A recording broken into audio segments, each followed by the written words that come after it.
sure everything's good to go. All right. Um, all right, let's do our intros. Like, share, subscribe, hit the super chat. Um, Let me get a comment in the comment section for the first person in here. Once again, like, share, subscribe, hit the super chat. And we're going to be speaking about Miss Ostefko again. But, this kind of hit Mr. Z in the feels a little bit, to be 100% honest with you. So we're not doing too much factual, actually thing today. With this particular video, we're going to be addressing Ostefko, and we're actually going to be calling her by her actual name. So we're going to say Stephanie. We're going to call her Steph for short. Steph, right? And we're going to speak to Ostefko like she's a friend, like she's someone we actually know. And this is a review of Ostefko speaking about Derek Jackson and his divorce from his wife, and speaking about, particularly, this is what I really want to emphasize, um, Stephanie speaking about Trevor Noah. Apparently Trevor Noah is ending his time, his stint at the Daily Show, or with the Daily Show, and he gave a going away kind of speech, and Steph enjoyed the speech, and he kind of made time to speak about how great black women are, and the support of that black women have shown him, and how admires black women. And Ostefko said, yeah, but you're not married to one in there. That kind of hurt, all these black men. And she brought up, much of the black artists going back some time, that they support black women, and they speak positively about black women, but they're not married to black women. And I wanted to give Ostefko something to think about with this.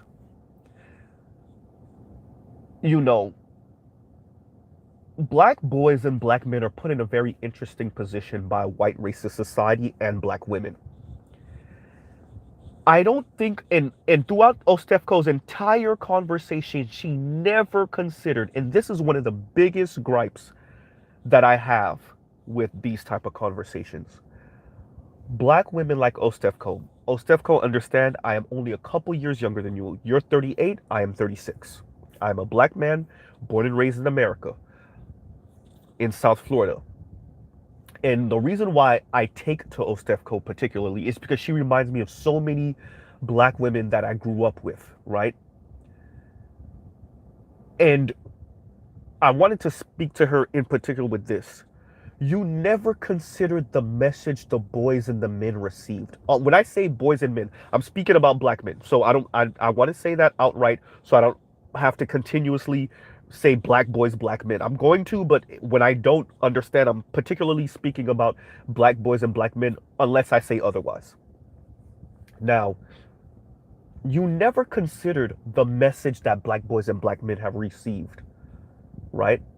You never considered, I'll give you an example.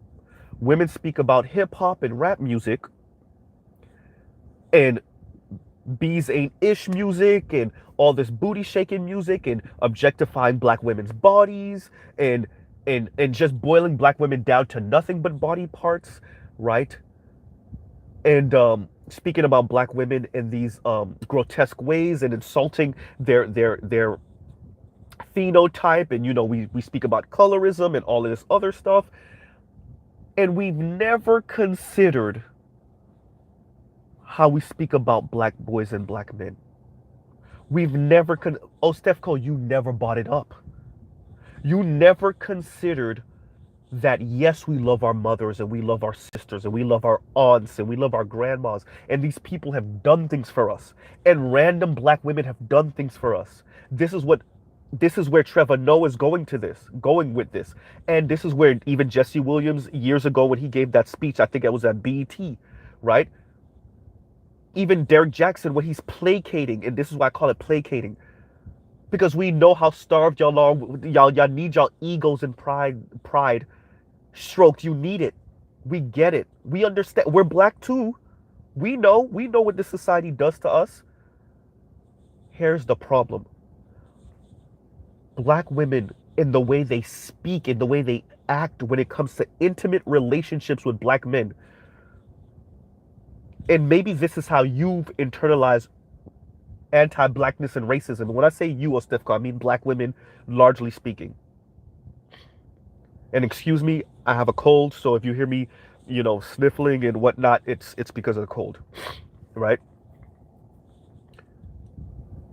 Black women have never really considered how they speak about us. And the reason why I brought up 90s hip hop and 90s music and 90s pop culture is because it was so critiqued how men are speaking this negative way about black women, and look how they're talking about our hair, and look at colorism, and never considered no scrubs. Never considered, can you pay my bills? Never considered, he wasn't man enough for me. Never considered four colored girls. Never considered color purple. And I know that was 80s, but still. Never considered waiting to excel. Y'all, Stefko, we grew up around the same time and we consume much of the same media. How do you think, as a young boy, right? What do you think Waiting to Excel did to all of us young men, young black men who had to watch that with our mothers? Now, you admit single mothers, right, Ostefko? Much of the black households. And you see your black mom clapping it up, and your aunts and your grandmas, and they love it. Now, ego would say, well, that means you're supposed to step it up and not be like your dad, right? And not be like your no good uncles. Once again, it assumes, remember, we're being raised by these women. So we get to, as we mature and as we start to date, we get to see, oh, that's why dad ain't here. See, once again, the catch-22. Be with us regardless of. Even though you hear us say we can do battle by ourselves, right? Be with us anyway. Even though you hear us say we don't need a man, be with us anyway. Even though you hear us say men ain't ish, and that means black men ain't ish. Even though you see us insult black men in comparison to white men in particular. Swirler and divestment, that's new terms for old black women concepts about how the white man is just better and he builds, and you don't. Oh, Stefko, you yourself said you don't see men from other races do that. Men where? White men ain't running? What's the most common interracial, not interethnic, but interracial marriage is between white men and Asian women? What do you think that's about, oh, Stefko? Stephanie, excuse me, Steph. Right? We never consider what these boys and these men had to witness from their mothers. Once again, their aunts, their female siblings, their female cousins. Right? Black boys being caught in this weird position between inadequate white boys and inadequate black girls. What do I mean by that? You're raised that you are a faulty white boy and a faulty black girl simultaneously. You don't have the money and the status and the societal power of the white boys that become white men. You also don't have the emotional intelligence, right? And the kindness, right? Of black girls and that become black women. You don't have the moral compass of black girls and black women. And you don't have the societal power of white boys and white men. You're just wrong from the start. So of course, oh Stefko, when these boys become men,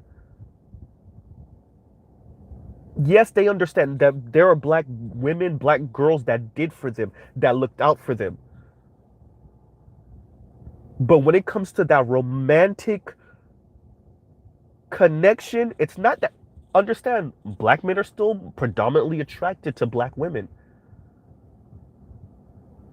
But it becomes real difficult to maintain a relationship, an intimate relationship with a person who thinks they're better than you.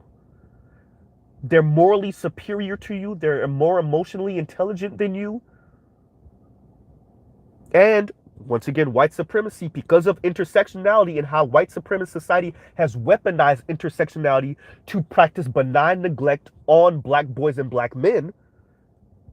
And let's be honest, some black women help to do that also. Now, those black girls and black women may have a position above you in society, may earn more than you on top of that. So they're more educated than you and they earn more than you. And so now when she's in a relationship with you, she feels like she's settling. Oh, Stefco, what are black men supposed to do with that? That's a real question. That's not a rhetorical question. What are black boys and black men supposed to do with that?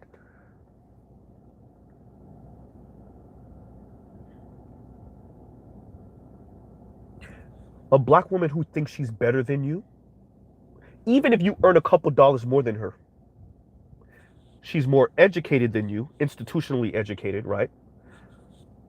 She thinks she's better than you. She thinks she's morally superior to you. She's more emotionally intelligent than you.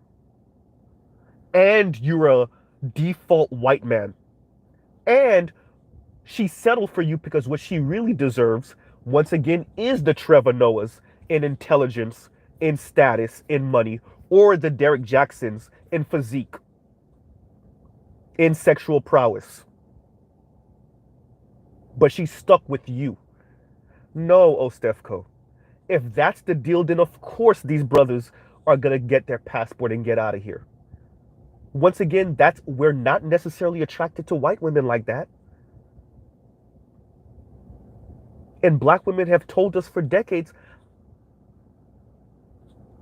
have implied it, have suggested, and now more and more are just outright saying it. You're not the white. First, okay, you're not a top 20% black man. You're not a white man with all the societal accolades and accoutrement that comes with white men. Right? So why are you here? Everyday, regular, average black men? So those brothers that may not necessarily be at the top 20%, but they work hard, they're not struggling necessarily, why wouldn't they get their passports and leave? And I'm saying that as a black man, the type of black man you described, that has no problem attracting white women and Latinas, but made a very cognizant choice to be with a black woman, I'm that guy. I am in a relationship with a black woman. And I have no problem attracting white women and definitely Latina women.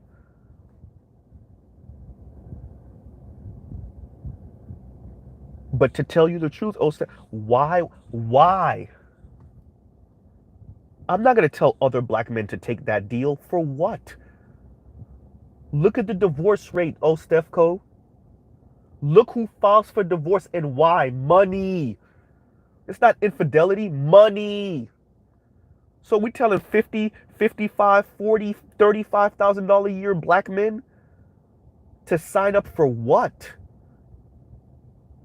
For a woman that wants you to work yourself to death so that you could be pawpaw on a portrait on the living room wall and your grandkids don't even know who you are? Or for her to divorce you because you don't make enough? So yeah, Derek Jackson placated, and this is the part you didn't mention, Ostefco. Well, he kept on telling black women what to do to get a man. No, Ostefko. He threw black men under the bus every chance he got. He placated. And I saw it. We all saw it. This is what all the other black men, the red pill, the black manosphere that y'all like to poo-poo and insult. We were telling y'all, y'all know he placating y'all, right? Y'all know he's literally throwing black men under the bus every chance he gets. He takes a little jab at us because he knows it's a science. Oh, Stefko, you mentioned Joe Biden. When Joe Biden and the Democrats and everyone else speaks about how black women are the backbone of the Democratic Party, black women are the backbone of the black community, you don't see that as them practicing a bit of that model minority thing, exactly what they do, the juxtaposition they do with black people in the Asian community. You don't see how they're doing that with black women? That kind of benign neglect. We'll mention how great black women are to insult black men. And y'all eat that up. Everyone knows it's a science. You know black women are doing so much better than black boys. They don't even mention the black boys. Black women are just the greatest. As comparison to who? Just like how when they mention how great Asians are, as in comparison to who? Right? So of course Derek Jackson made millions probably off of placating black women. It's too easy. And it's not him, air quotes, telling black women what to do to get a man or keep a man. No. There were black women that got off on him taking those little jabs at black men. And you know it, Ostefko. I'm listening to your video and I'm like, wait a minute, she never mentioned that.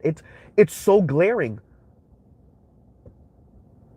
It's so glaring that so many black women liked Derek Jackson because they found him physically appealing, they found him attractive. So it's a man that they find attractive saying exactly what they want to hear, and he's taking jabs at other black men. And black women eat that up all day, every day.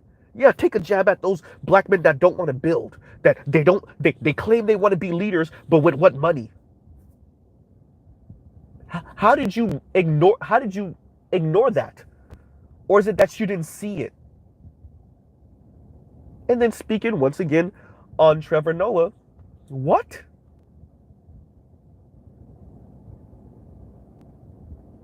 You're right, Trevor Noah is South African. He's not even black American, but still he's been here long enough. True.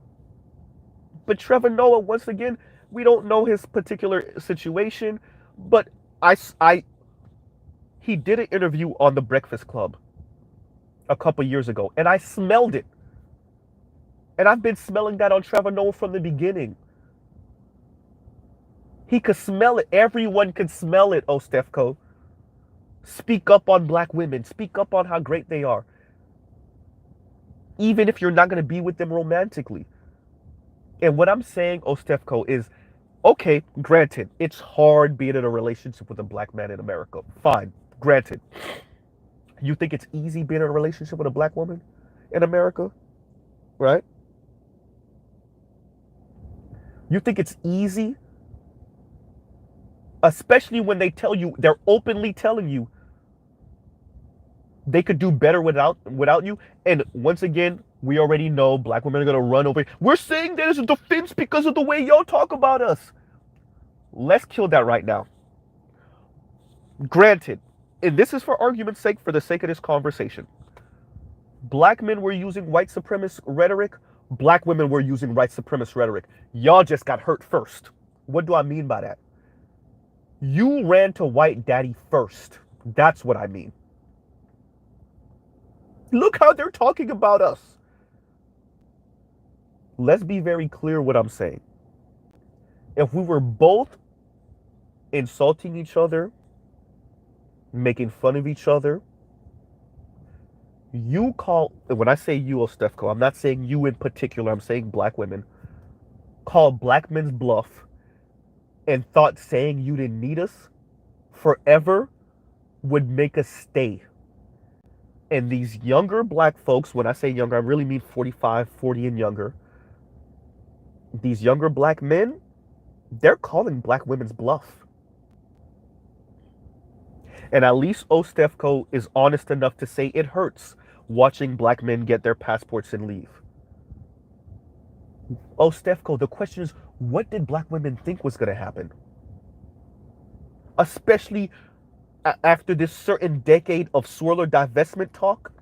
I know divestment as a terminology in this space is more like 5 or so years, but the ideology that's been on the internet for really since the beginning, but it's kind of exploded over the past 10-ish, 15-ish years, even if it wasn't in name. What did black women think was going to happen? Wait, black men are horrible. They're not striving hard enough. They're inadequate men compared to non-black men, particularly white men.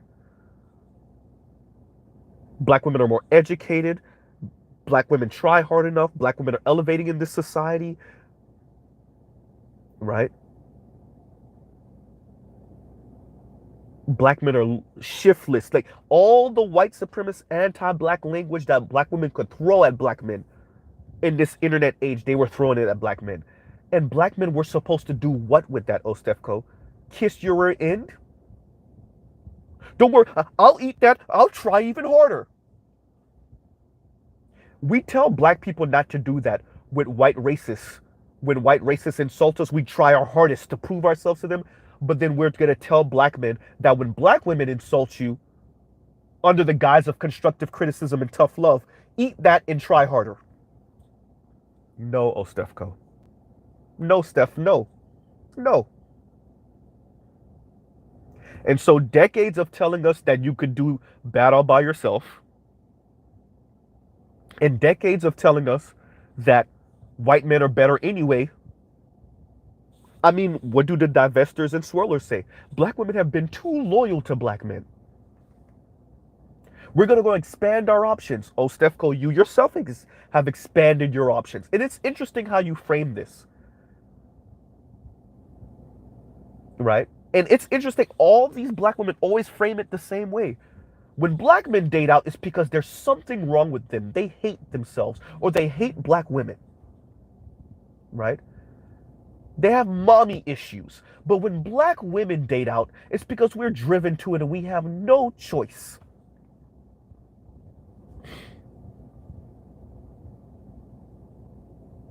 Well, Passport Bro said, fine, we'll give you even more no choice. We'll make ourselves scarce. Now what? Fine. Swirlers and divestors say black women have been too loyal to black men. How about we make ourselves scarce? Now we give you no choice but to be loyal to your other options then.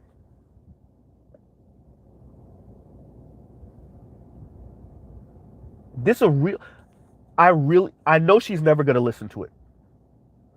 But there's no way Steph is 38 years old and you've never considered black men's side of the story. No wonder so many black women are in this weird position. Single, low-key miserable, pretending like they're not. You never considered what you're asking black men and black boys to do. Eat your sexism. Straight up. Eat your sexism. Eat your default black men ain't ish mindset. Eat your black men don't build enough. Black men don't protect enough. First of all, it's not even enough. Y'all don't think black men build or protect for anybody except for white women.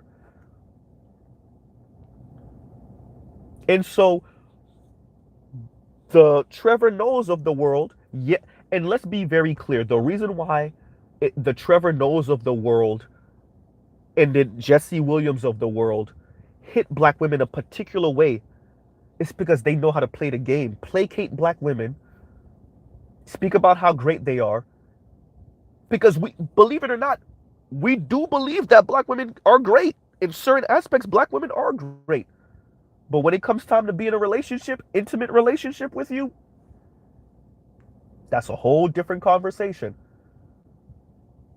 And if black men were so wrong, my question to particularly swirlers and divestors, are where are all the Latinos and white guys breaking down the door?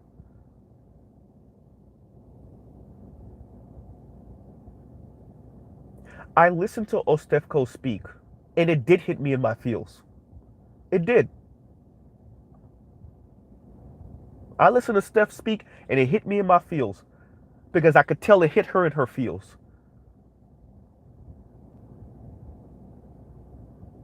Ostefko, I made a conscious choice to be with a black woman. And to say, if I can't be with a black woman, I'd rather be single. I'm not telling other black men to do that, though. I'm not going to tell other black men to do that. Because what black women have done, let's be clear, is take white racist language and rhetoric, beat black men over the head with it, and say, well, we're doing it for a different reason than you're doing it.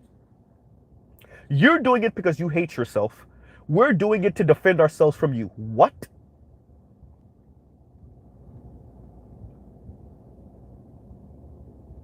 Right? Shout out to BGS. BGS said, why should we care? It's not necessarily a we, it's more a me, right?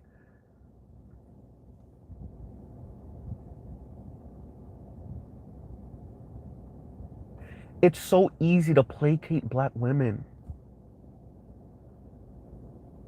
And to be honest with you, I don't think there's a part of me that knows that Trevor Noah means what he's saying, and he really wants to see black women win.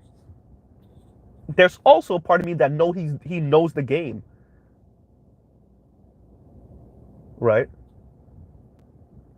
And most, thank you, y'all hear BGS, the scholar himself, the mastermind himself, hit that like button. So let me do this again. Like, share, subscribe, hit the super chat, right?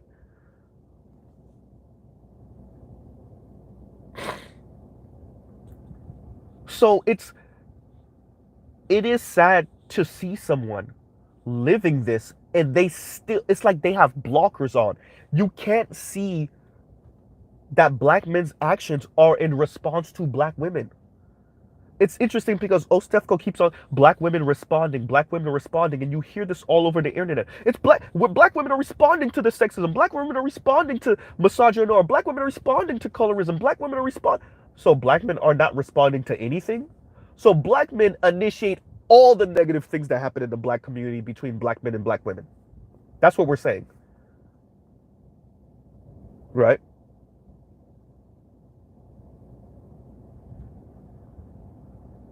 That's what we're saying. This is some weird. You have to be empathetic towards us and try to understand, be sympathetic towards us. We don't have to be sympathetic towards you at all. You're a man, eat that.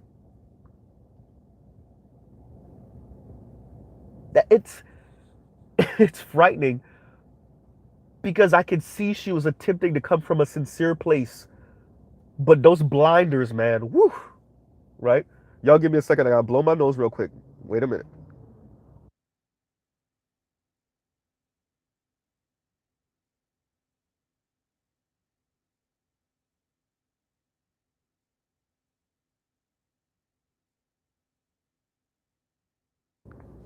And that's frightening. It really is. It really is. And GC said the wall of indifference, bending the wall of indifference. It really is. I mean, what what did Ostefko and all of these other content creators and even black women that are not content creators, what did you think was going to happen? You've been insulting, and you don't think it's insulting. You think it's just critiquing or just telling one's truth. No, that's what you were telling those white people in college. Oh, we're just telling our truth, right? You can't police the way we respond to black men, the way we speak about them. Okay, right? The personal is political, and no one can police how black women speak about issues in the black community. Fine. White people that are cringing about how sexist y'all sound towards black men can't say anything. Black straight men can't say anything. Even black gay men, every once in a while, will they admit that y'all use them as some type of discount man masculinity thing? They can't speak on it. Fine. No one can tell black women y'all sounding a little, y'all going a bit too far. So, Passport Bros, SYSBM, all those brothers pop up, and they're actually showing you through action they're not playing. And now it's a problem, right?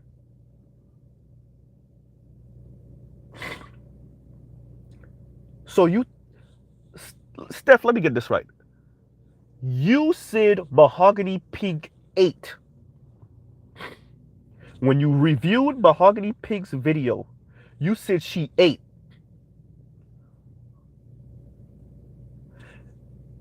All she did was defecate on black men, all of those videos. And now you don't, that's decades old, centuries old, decades old between black women and black men. And you didn't think black men were ever going to respond to that?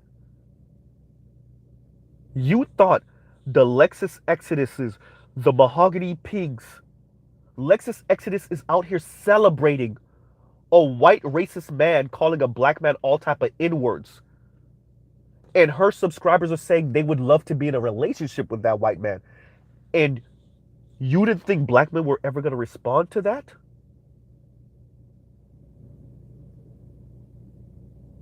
We can't be physically violent. We're told we can't say anything outside of this little YouTube space and social media space. For the most part, we can't say anything in public. So we just made ourselves scarce. Fine. You told us white guys are better anyway. Fine. Chrissy is getting on her subscribers for not actually practicing this divestment thing. Right? Real Talk with Yanni is insulting Dr. Umar Johnson like she know more than him. Paris Milan is telling you Ketanji chose better. Serena chose better. Kamala chose better. Fine. Choose better then. Oh, Stefko, what did you think was going to happen? What did you think was going to happen?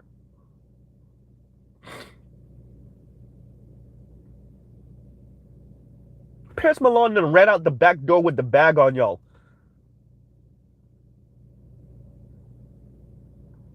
Still married a Nigerian brother. While making money off of telling y'all how horrible black men, particularly ADOS FBA men, are.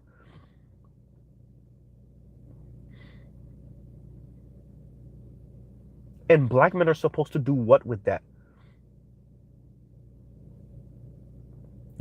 I gotta say it again, because I was watching it live when she said it. Kamala chose better. Eve chose better. Serena chose better. Fine. Black men heard that. Black men have been hearing that for decades, centuries, right? Oh, Stefko, you probably don't even know about Cola Booth, right? I'd rather be the white man's whore than the gum on the bottom of a black man's shoe. First of all, that dichotomy is weird. Secondly, that sentiment goes back to the plantation. And now we're in this internet age and relatively cheap plane ticket age, right? And social media got us connecting with different people around the globe at light speed.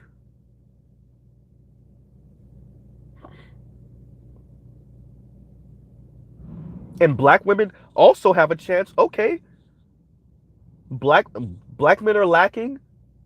Black women have social media also. Oh, Stefko, you yourself have had interesting relationships with non-black men or situationships with non-black men. Fine. What's the problem? You yourself have had interest. You yourself have been in relationships with non-black men.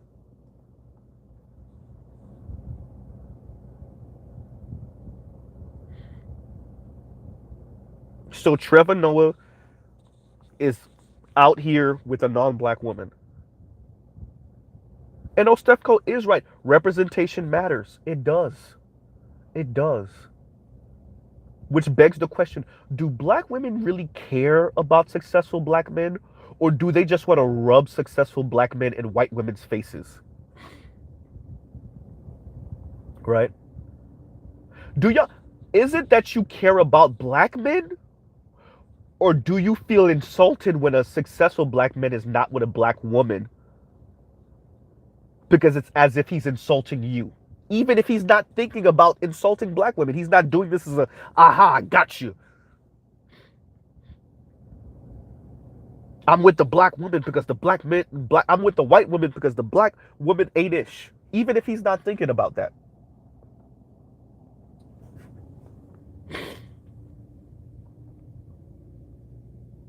Right? And if black women, a lot of black women, maybe not all, are yelling from the mountaintops how horrible black men are, then when these same black men end up with white women, and these black men might be successful, maybe not, maybe so, what's the problem? Wait, I don't want you until you're successful and now you gotta be with me? Because I can't let the Latinas and the white women, some Asians, but the Latinos and the white women, I can't let them get the successful ones. Y'all can get the losers. Get all those guys we don't want until they're successful and then give them back. What?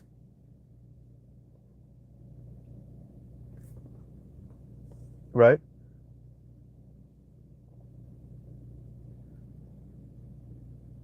Until they have money, until they have status, or if they really look good, if they're really attractive, give them back. But everything before then, y'all can have them. We don't want them. They're losers. Right? Or we do want them to placate us and ego stroke us. Right?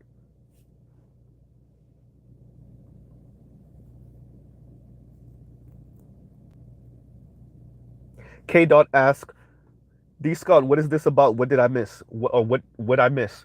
So I'm reviewing Stefko once again, the gift that keeps on giving. Speaking about Derek Jackson in his divorce and Trevor Noah in his kind of ending speech for um what's the show called again? The Daily Show, right? And Derek Jackson pretty much placating black women into millions of dollars, right? Um, or placating black women to the tune of millions of dollars for himself, and you know how easy it is, especially that black women found him attractive, and it was too easy for him as a man that black women find attractive to pretty much take jabs at black men every chance he got, and that's much of the reason why black women listen to him. But what Ostefko heard was black women, or what Ostefko heard from Derek Jackson, by what she said, per her own words, was him always telling black women what they need to do to get a man or keep a man. Which is interesting because what black men heard from Derek Jackson was always him throwing jabs at black men. And how great black women were, and how these black women don't really need to do much of anything. It's black men's fault. Everything that's wrong with her, or the reason why she's single, is because black men are lacking. Right? And so, in the Trevor Noah side was Ostefko speaking about how essentially how great Trevor Noah is and how he speaks up well on black women and he supports black women. And she actually mentioned a bunch of artists from the past that spoke about how great black women were and how black women supported them and how they love black women, but many of these men were not with black women. And she kind of tied that into Trevor Noah not being with a black woman. And also, I'm the one who's bringing up Jesse Williams and that speech he gave to that speech he gave at BET, I want to say, years ago. And this is when he was still with his wife. And now he's not with his wife. And last time we saw, Jesse Williams, he was with a racially ambiguous or non-black woman. And I'm saying it's one thing to work with black women and to see their drive and to see them, working hard and to actually be working with one of those black women that know what she's doing and know what she's saying and she's looking out and she's y'all working together and whatever. And there's a whole different conversation to be in an intimate relationship with a black woman, right? And to deal with the hypocrisies and the inconsistencies, and then everywhere you go is if something falls apart, it's your fault. And I think that's what Ostefko misses or she ignores. Either way, it's the you're in a relationship with her, maybe you're married to her, but you as a black man, anything that goes wrong, it's your fault. Right? You're lacking, you ain't build enough, you're not man enough, you can't afford enough, you're not strong enough once again.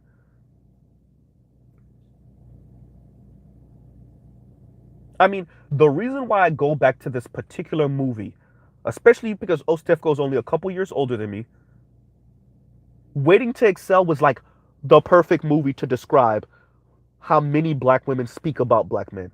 Black men are either secretly gay, they're the Tyrone with the good sex, but they're bums. They are the successful black man that's secretly cheating or wants to be with a white woman, right? They're the charismatic guy that's once again gonna cheat on you, right? They're one of these particular, or they're the emotionally intelligent guy. He's cool, but he's either unattractive or his sex sucks or both, right? And like movies and music like that, and then when black boys who are now black men live in a community that is not just pop culture, their mothers are actually speaking like this, right? In their presence, their aunts, their older female siblings, their older female relatives are all speaking like this in their presence. What do we think those boys are going to grow up to believe? Do I try to make it work with this woman that's always going to see me as inadequate or that she's better than me? And remember, black girls still get first dibs with black boys. Y'all are still the first ones we date. Y'all are still the first ones we have sex with. Y'all are still the first ones usually that we're in relationship with.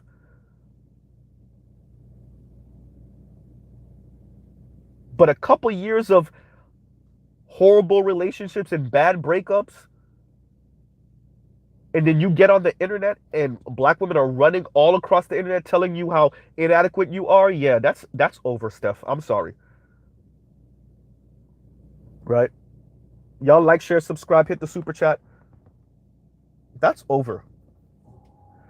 You can only speak about black boys and black men like this for so long. Right? And then once again, there's the class element. We ignore the bottom 80. Those dudes do not count. We don't care what they're doing. They're invisible. And we hyper focus on the elite black men and what they're doing with their sexual member and who they are, in our minds, elevating by being in a relationship with.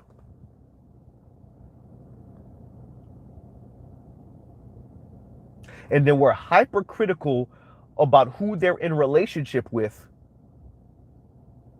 because it feels like another successful black man got away.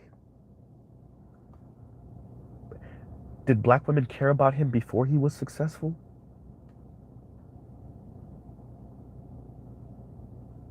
Number one. Number two, once again, what do we think decades, centuries, decades of black men ain't ish? And couple that with black women are better, couple that with white men are better. What did we think decades of that? What did we think that was going to produce?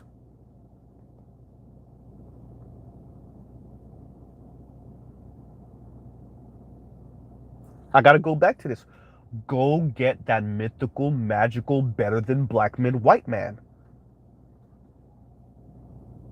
Black women have been too loyal to black men. Prove it.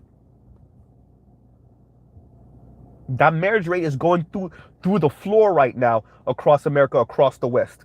And what black women, swirlers and divestors in particular, are saying is that while that marriage rate goes through the basement and tunnels into the ground, somehow magically that interracial marriage rate between black women and non-black men, but particularly white men, because they're the gold standard, it's going to fly up. And then not only that, that divorce rate is going to stay just as low as it is right now between black women and white men. It might even actually get lower. And what passport bros are saying and SYSBM are saying is, well, I guess because we ain't going to be here, so have fun doing what you do.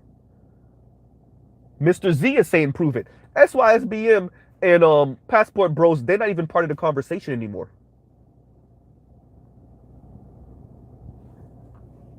Particularly when it comes to black American ADOS FBA or ADOS FBA kind of raised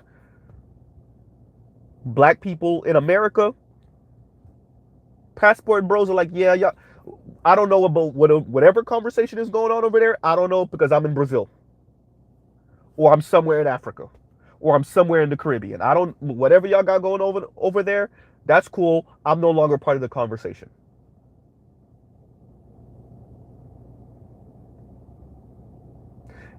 And the ultimate question is, Ostefko, why would you even blame those men?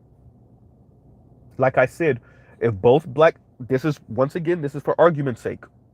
If both of us, according to you, if black men were saying all of this sexist stuff, and according to us, black women were saying all of this sexist stuff, if black men were insulting black women's physique and their hair and all this other stuff, colorism, right? And black men are saying no. You were telling us how inadequate we are to white men, how we don't build, we don't protect, we're losers, right?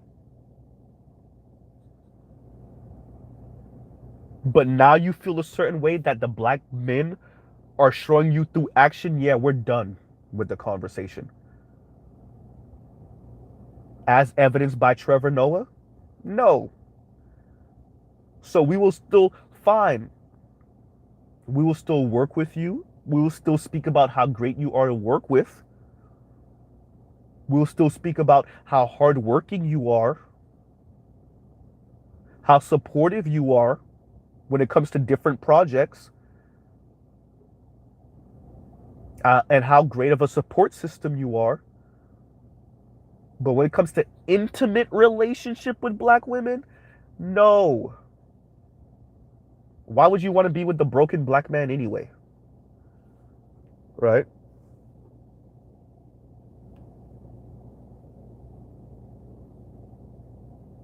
D. Scott said, here's some money for talking. He didn't get away. He escaped the plantation. Right? So, once again, Ostefko, I get it. You never considered the plight of black boys and black men. You never considered it. You watch Mahogany Pink, you say she ate. Mm-hmm. All right. Right? It disconnected for a second. Hopefully we don't get fully disconnected. But yeah, like I said, you watch Mahogany Pink's video. You said she ate. Okay, she ate. Right. You critiqued Kevin Samuels. You act like you didn't know. You didn't understand why he was so big. What? Because black men have nothing to complain about when it comes to black women. You didn't even know he did a stream where black men spoke. Pretty much at the end, he had to tell black men, you realize you're human beings and you should care for yourself. Because even with all the complaining, most of the brothers said they ain't going nowhere.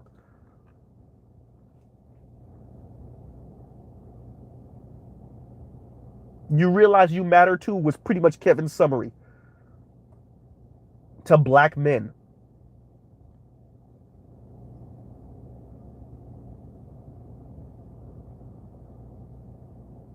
Black men have serious complaints about black women, and black women's answer to that is, and there you go.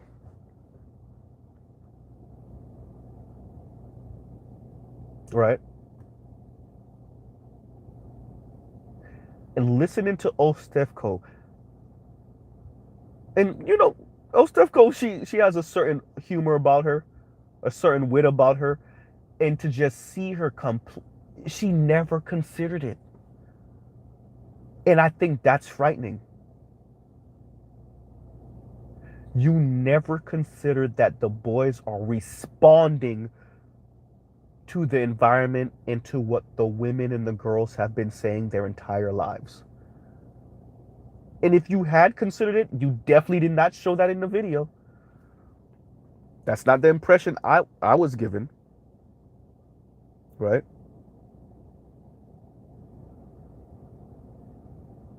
And I'm tying that all to Trevor Noah by saying Trevor Noah might, if he was to hear this, he might be like, this guy does not speak for me. And that's true. I'm not necessarily speaking for Trevor Noah. I'm using him and him not being in a relationship with a black woman as of right now to speak to why certain black men are not in relationship with black women. And it's not that black women are monsters or horrible or any of that. It's that black women too are human beings, which means they can be spiteful, prideful, mean, condescending, conniving and calculated, such and so forth, etc., etc. If we say these are human traits, negative human traits, but human traits, and men practice them, and black men practice them, do black women not practice these negative traits? Particularly towards black men? Sometimes initiate these things? Particularly towards black men? What does it mean to be an entitled, delusional brat? Regardless of where you fit in the class structure. Ostefko, you yourself said you wanted a gorgeous man. Right? A gorgeous man. This is where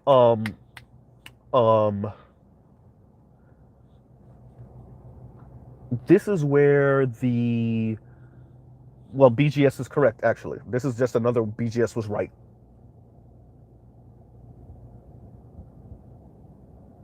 You're a black woman who wanted a gorgeous man, particularly black man, but okay. Because I've watched a couple of your videos. Can we be honest that, like black women say, and women in general, this one is a woman in general, but black women particularly say, these men shoot above their weight class and then they get mad because they can't get the women that they want and blah, blah, blah, blah, blah, etc., etc. And they get resentful and now they're mad at the world. Are there not women like that, Ostefko? Are there not women who are educated and they make a certain amount of money, sometimes not even educated or make a certain amount of money, who think they're deserving of a certain type of man,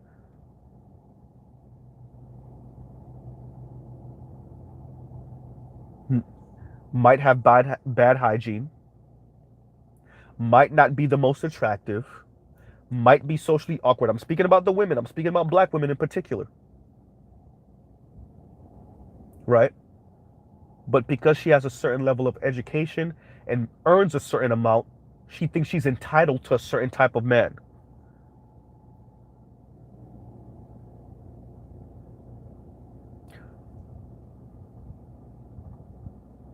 Successful men can't be bought.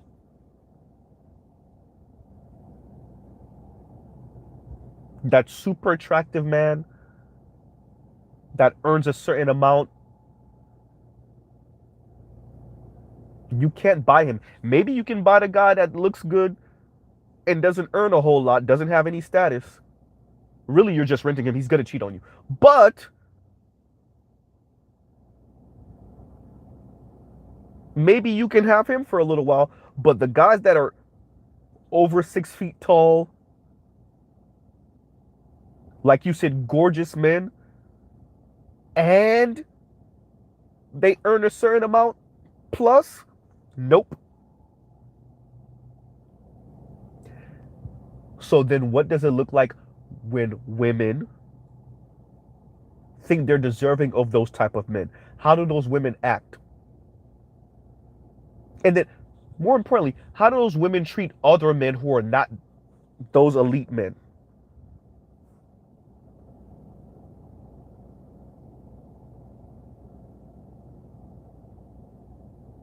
Right? D. Scott says his mother is white. We all knew he wasn't going to stay with a black woman. And I think you're speaking about Jesse Williams. Because Trevor Noah's mom is black. Right?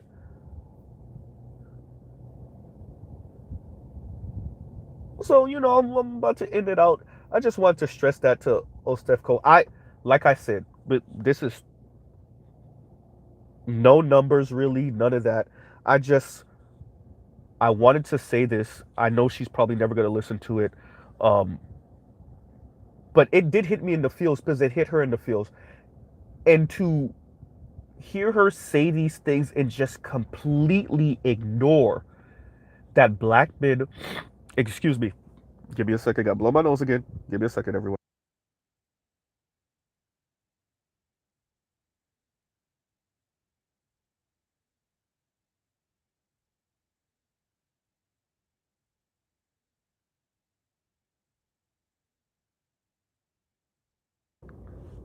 Okay, I'm back.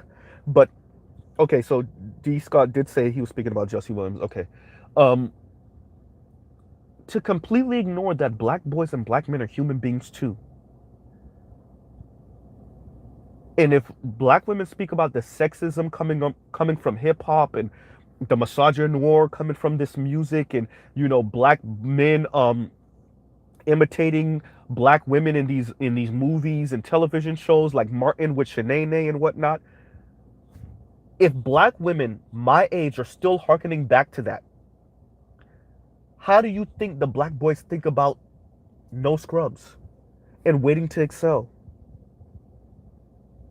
Or the men that are a little bit older, how do you think they think about the color purple?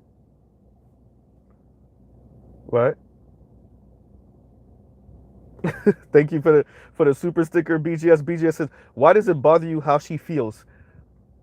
No, I didn't say it bothered me. I said it hit me in the feels. But I mean,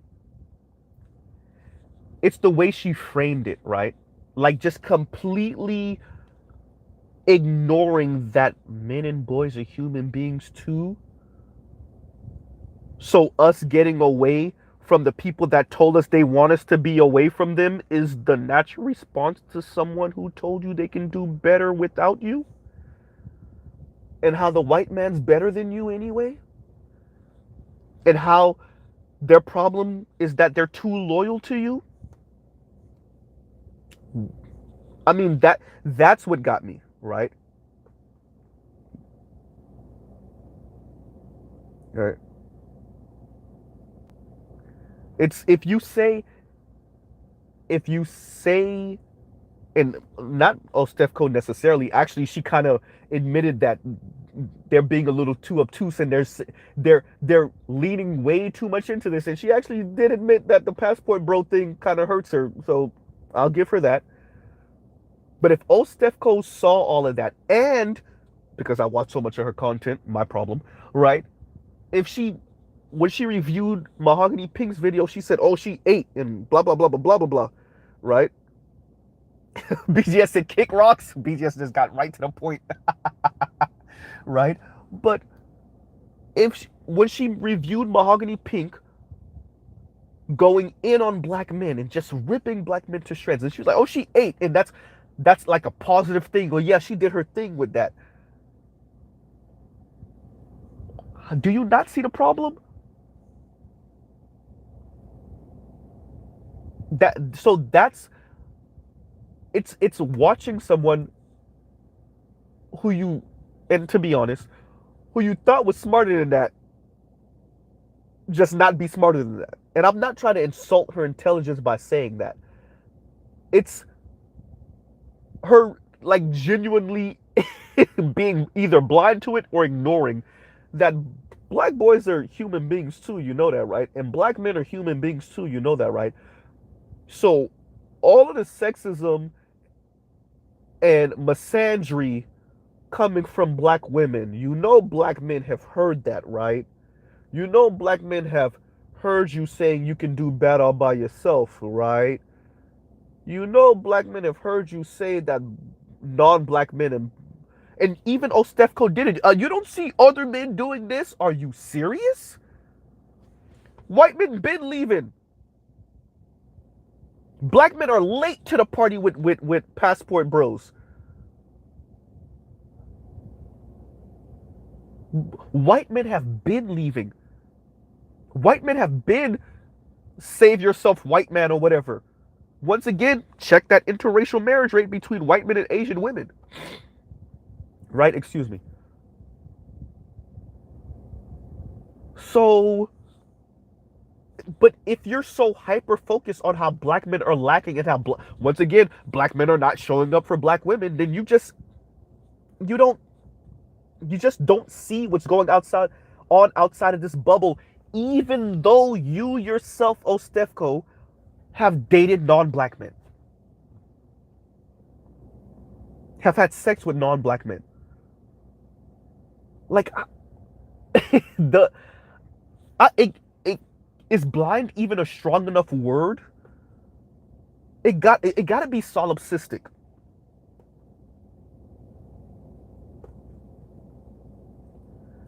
It got to be solipsistic. Like, it's wait a minute. So the marriage rate is going to the down to the dumps. You see young men, once again, before we even factor in race, not wanting to be married, not wanting to have children, specifically, I'm sorry. The polls that are coming out that young men are shying away from wanting to have children. Young men. That's not young black men, no, young men. Oh, Stefco, you see that and you don't see what's going on?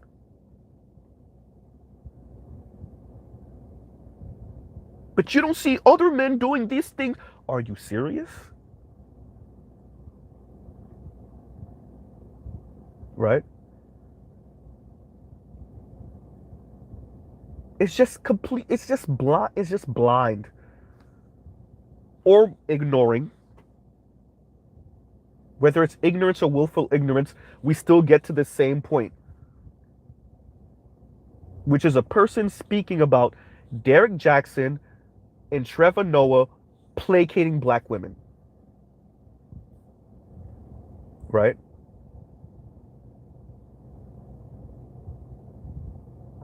And like I said in the beginning, it's too easy. It's too easy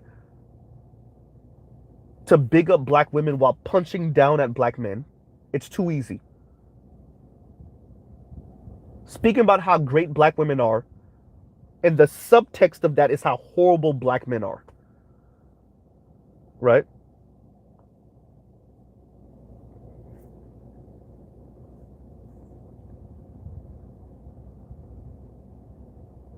That's what Derek Jackson was engaging in. And then Trevor Noah probably genuinely meant black women have looked out for him, black women have supported him, black women are great, but maybe just not great enough to be in an intimate relationship with. And that's for now. Once again, we never know. Trevor Noah might end up with a black woman way in the future. You never know. But as of right now, right? BGS is Filipina P is coming to get your man's black women. I mean,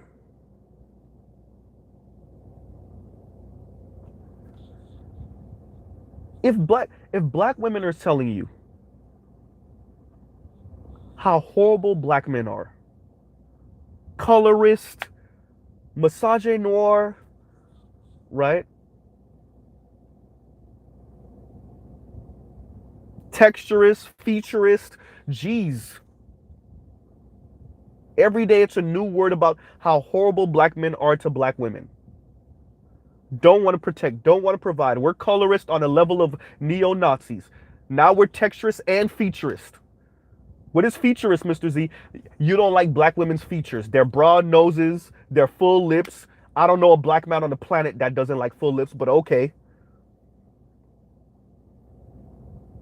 Right? Texturist because we don't like 4C curls. Whoa. Okay.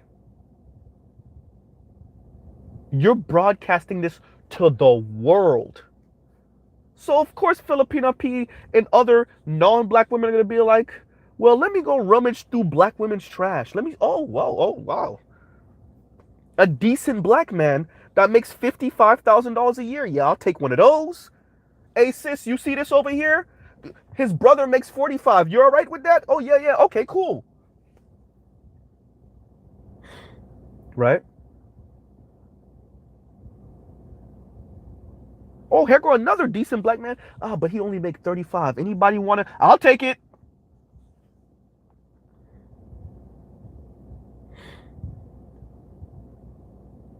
Right? Black women threw him away. He's not over 6 feet tall. I'll take it anyway. Right? Of course. Latinas and working class white women are going to come and mop up all your working class black men. All the ones you're ignoring. Right? The ones that are not gorgeous, oh Stefco. The ones that are not over 6 feet. The ones that are not making $80,000+, more like $70,000+ a year or more. Oh yeah, working class white women and Latina women. And maybe even a couple of Asians, more South Asians. Oh, they're gonna come and mop up all of that.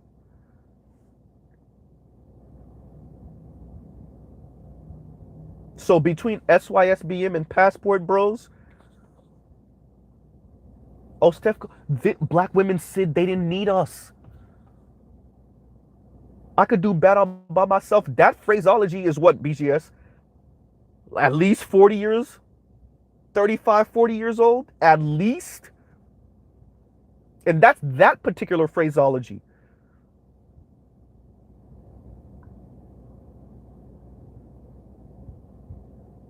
You've been saying that for decades. Not you in particular, Stefco. You're around my age.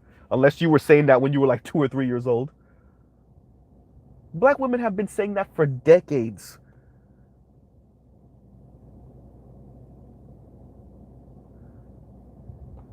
What did we think?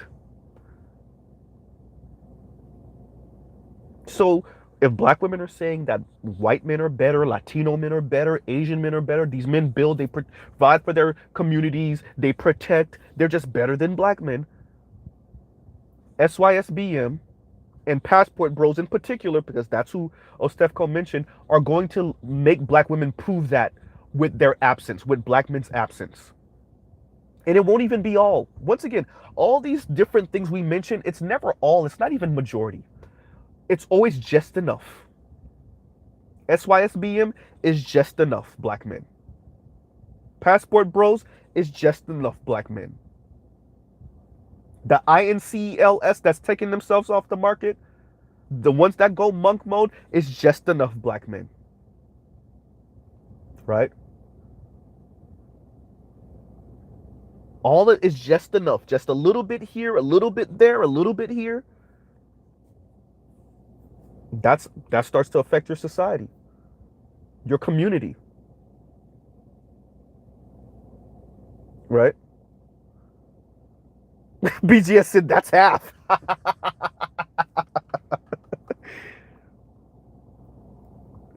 Right?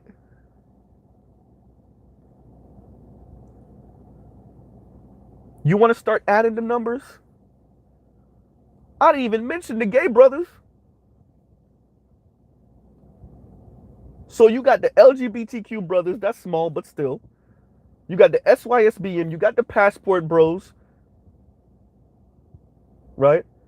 Somebody said the domestic bros. I don't understand. What did domestic bros, what that mean there? Wouldn't that kind of fall under SYSBM? They're still in the country, but they deal with non-black women or interculturally outside of ADOS FBA. Right?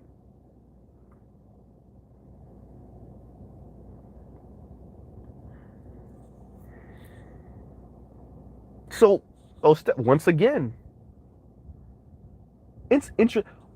Black women around my age never think about Oprah's show. They never think about all those talk shows in the 90s beating up on black men. The whole DL campaign, they never think about it. Oh, Steph goes around my age, so if I know about it and saw it, she know about it.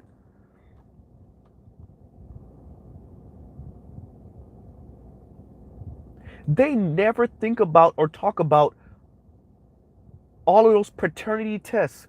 Black women dragging black man after black man after black man. You are not the father. Second time she's there. You are not the father. Third time she's there. You are not the father. What? They never mention waiting to excel. They might mention tacitly. No scrubs. He wasn't man enough for me. They'll mention it. Okay, maybe I got a little bit of a point with that. Just a smidge.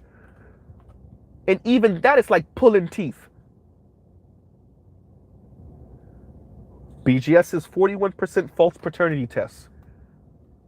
Oh, Stefco, come on. Right?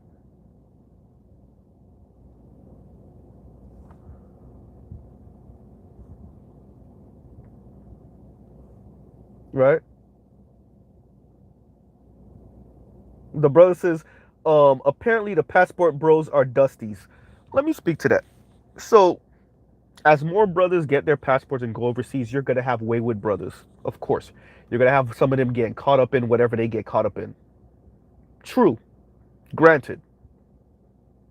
And the vast majority of them are not. And some of them are going to go over there for fun, for real, overseas, wherever they go.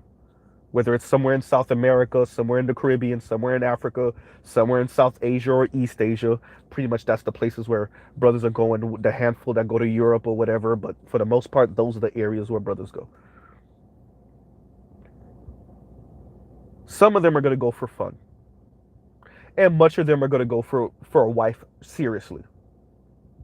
Maybe a mixture of the two. Go for fun, maybe you meet your wife. BGS makes a good point. Dusties can't afford passports. True.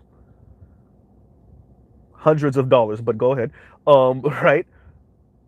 But I say that to say, and I think they're speaking about an attitude particularly, or behavior, BGS. All right. Cool.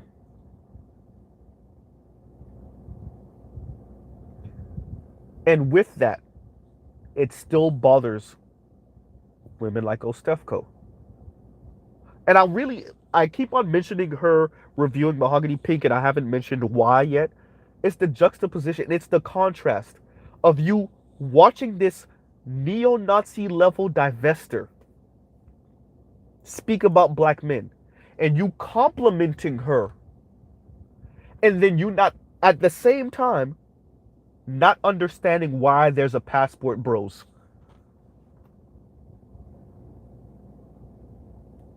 right? And by extension, why you also not understanding, although you didn't mention SYSBM, why there's a SYSBM.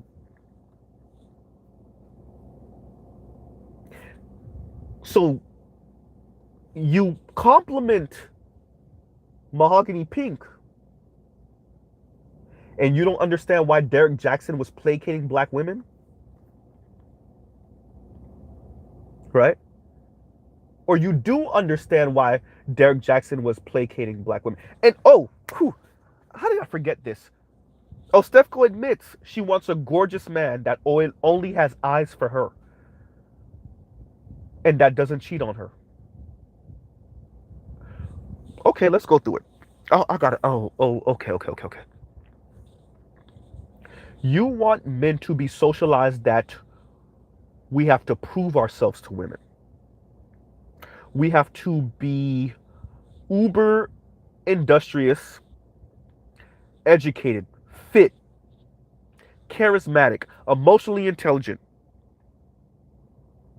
And then you want this package to be in a over 6 feet tall, gorgeous, six-pack, sharp hairline having brother.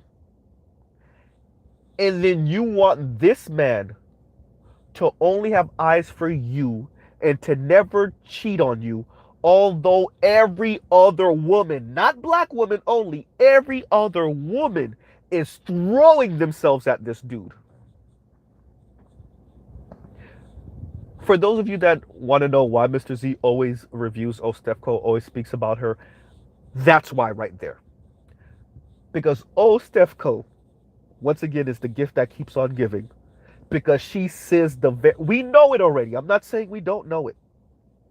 But Stefko actually says it. On her channel, she actually says it. Once again, like I said, we know this is what they think. We know this is what they feel. But Stefko actually says it. And she does it often on her channel. And verbatim, she said she wants a man like this to only have eyes for her and to not cheat on her. And that's understandable as human beings. I mean, men, we want super attractive women that we also don't want to cheat on us. Right? BGS is Stefko is your favorite four. She, like, for real. Because I like speaking about the hypocrisy in women. Because we've so overly critiqued men, black men in particular, in the black community and outside the black community for decades, centuries, right? We've so hyper focused on how black men are like these raging, lunatic, misogynist, misogynoir men. I say this all the time, we're walking through the black community. I don't know how we're walking through the black community. I thought we abandoned it, but okay. We're walking through the black community, backhanding LGBTQ while secretly being on the DL, but whatever, right? Beating up on black women while abandoning them. I don't know how the two are in the same, but okay, whatever. Being horrible fathers and baby daddies and husbands. I don't know how that's possible when we're really with white women, but okay, whatever, cool, right? We're just these monsters. I hope y'all see what I'm doing there. We're these monsters walking around the black community, just destroying everything in our path. Everyone in our path. Right?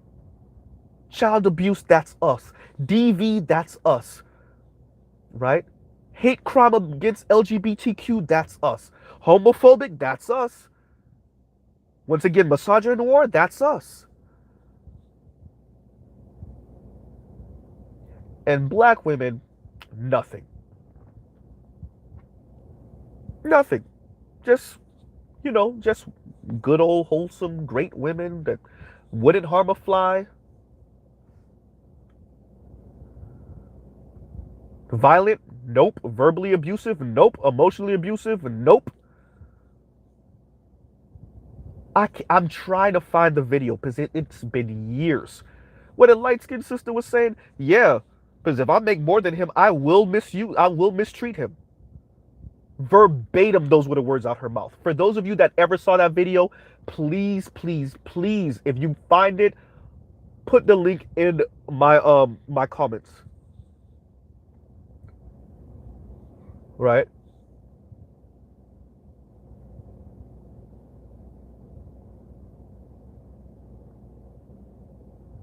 But yet, and so when Ostefco frames these things, and when other black women frame these things, and when they're definitely when they're in colleges and university and they're giving lectures, when they're all over academia giving lectures, when they're in writing studios all over Hollywood, right?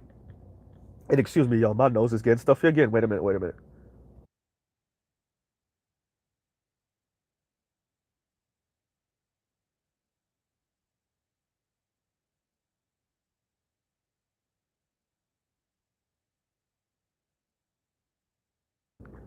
So let me say that again.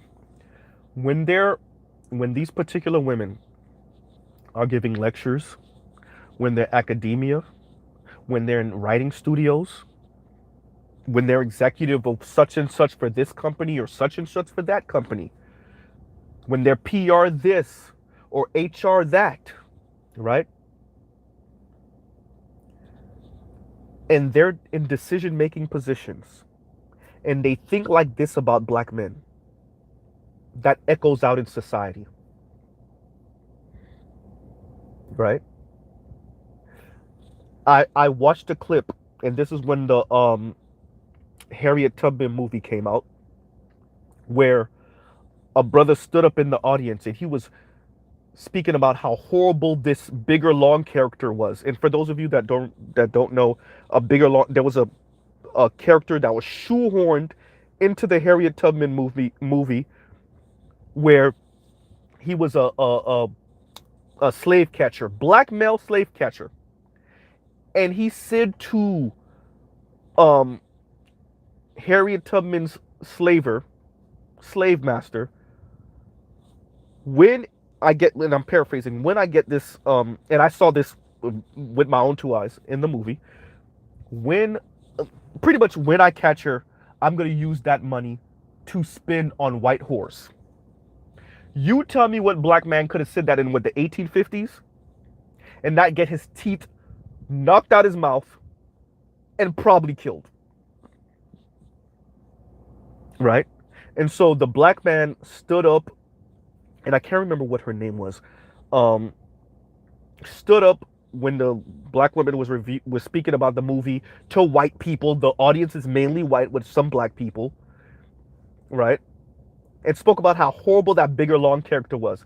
You notice the black woman flipped it on him and said, "Well, we need to speak about what's going on in the black community. And yes, there were black people that were also helping along with slavery and etc. etc." So these resentments and these angers that certain black people, black women, have towards black men, they don't just stay in the black community. That's why I brought it up. Whenever they get around their good white folk, they start blabbing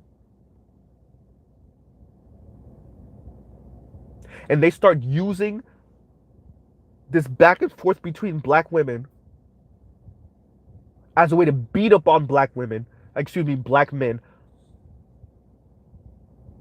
in the presence of white folks and for the enjoyment of white folks, which then in turn often leads to black men really being hurt in real life, being targets in real life, right? So that's why I brought up the Harriet movie. That's why I brought up that video clip of the brother standing up during this black woman's lecture where she's speaking to white people and right.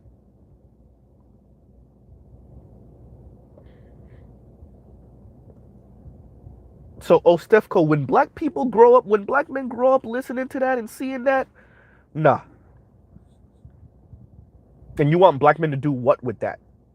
Just show up for us and be there for us and protect us and provide for us? Nah.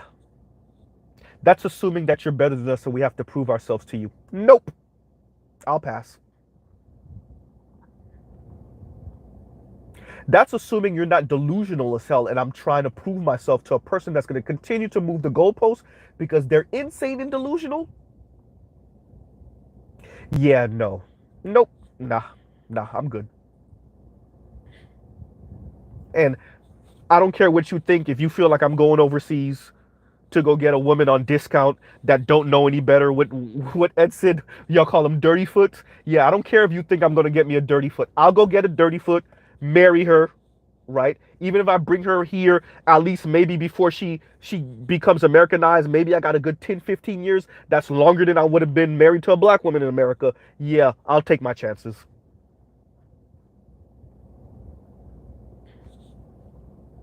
Right? I'll take my chances. The shaming tactics won't work, Ostefko. Y'all want to be neoliberals? Fine. What are you offering black men outside of shaming them and insulting them? Jeopardy music, anyone?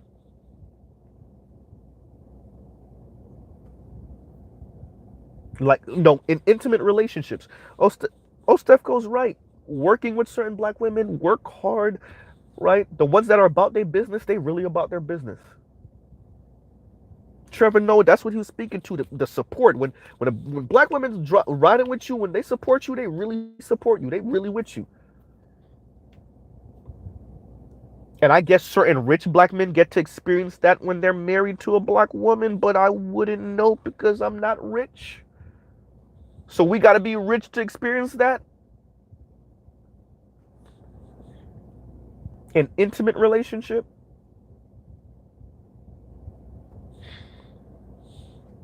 Once again, I will not shame SYSBM black men.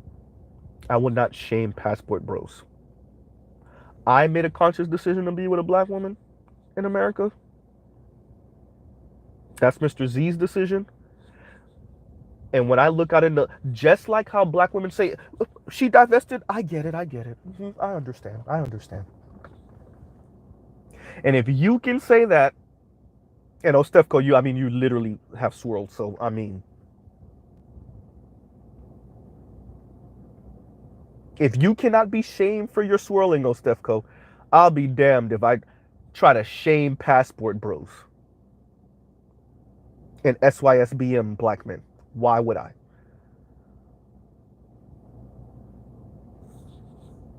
It's that simple. So yeah, it hit me in the feels to see a black woman that reminds me of so many black women I grew up with. Either have the blinders on or ignore this.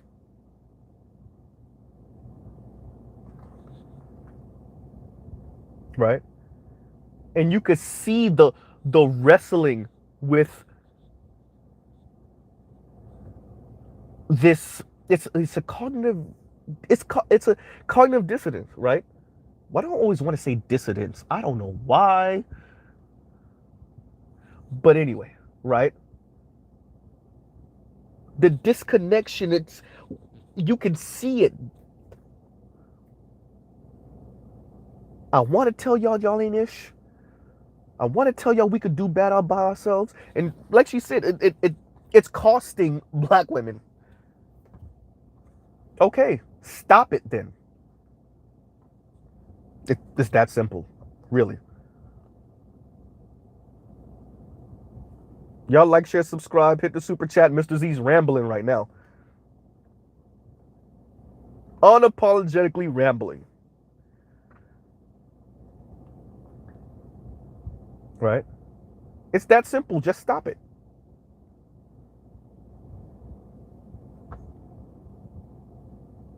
Right? You meant what you said when you spoke about Mahogany Pink's video. Now you don't understand where the passport bros come in. All right, nah, nope, can't do it.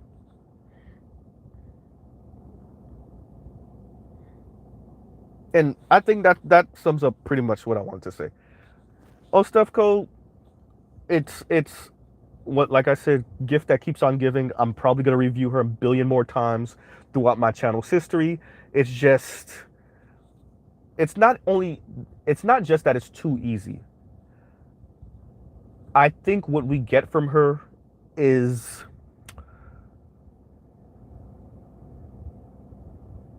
a certain level. Honesty is not the word I want to use.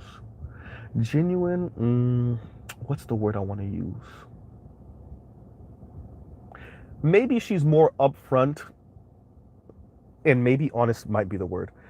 Maybe she's more upfront and a bit more honest than a lot of the other content creators that speak about these type of things.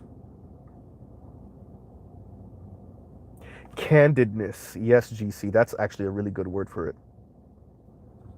She's a bit more, she's not even a bit, way more candid, right?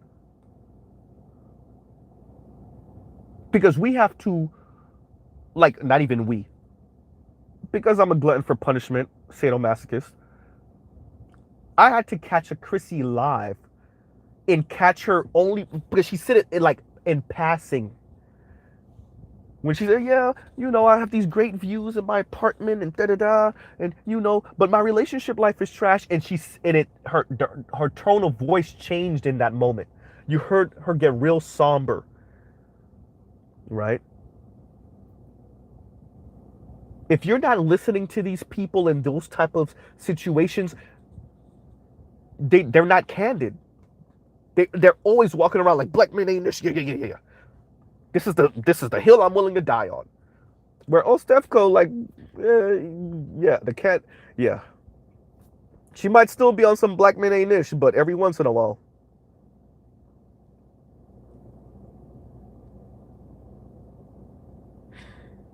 right?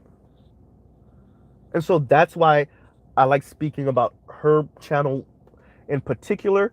I think she represents, and I said this on my original video of Ostefco, I think she represents a certain demographic of black women and their particular issues, right? That college educated, average-ish looking black woman who wants a particular lifestyle, a particular man, right? A particular type of relationship, and they're kind of stuck in this weird place because they actually do think they're better than a certain type of men. They don't want to say it, but they think they're better than certain type of men. Okay, nothing wrong with that. But yet the type of man they think they're deserving of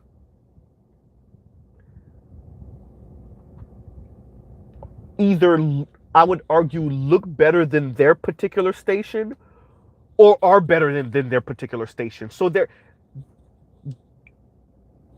they reluctantly, if they do end up with the men that are often on their level, and when I say on their level, I'm not just speaking about looks, I'm saying their looks, their education, all of that combined, if that turns them into a 5, a 5.5, a 6, and then the men that are on their level who might look a little bit better but are less educated or are more educated, have more money or whatever, but want to be in a relationship. You know what? I like you. You know what? Let's make this happen. Oftentimes, those women think they're better than those men. So he's a 6 combined, you're a 6 combined, but you think you're better than him, right? And I think Ostefco represents a lot of women in general, black women specifically, that they're like, yeah, no, he's a Camry. I don't want a Camry. I want at least an E-Class Benz or a 5 Series Beamer, right?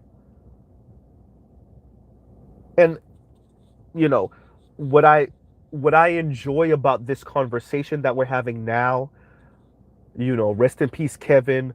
Shout out to other brothers that kind of interview women, black women specifically, is that what we got to see, especially over the past 5 or so years ish of this conversation, is that you got to hear more and more black women just straight up say they think they're better than their black male counterparts that are somewhat on their same level. They've said it in very interesting ways, but what's beautiful about Kevin's channel in particular is that they didn't even try to cover it up. Settle for what?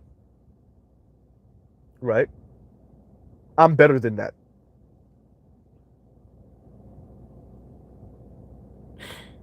Right? And so I think what makes Ostefko in particular interesting is, once again, shout out to GC for the word, candid. Far more candid, and like she said in her video, I wanted a gorgeous man, such and such, that only has eyes for me, that won't cheat. Hey, there are so many other content creators that think just like that. They'll just never say it. Right? They'll just never say it. Or they'll say it in passing. I gotta catch them. I gotta catch their live and try to screen record it before they delete it.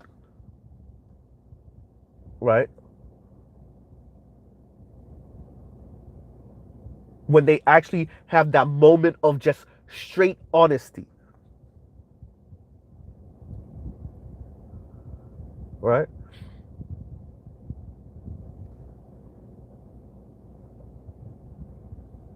And so that's what makes Ostefko in particular interesting, and this is why I speak about her channel in particular. You know, how many of us grew up with Ostefkos, especially those of us that went to college and definitely graduated college and went to, graduate school and whatnot, law school maybe. Ostefkos are running all over that. White, black, Latina Ostefkos are all over that. Right?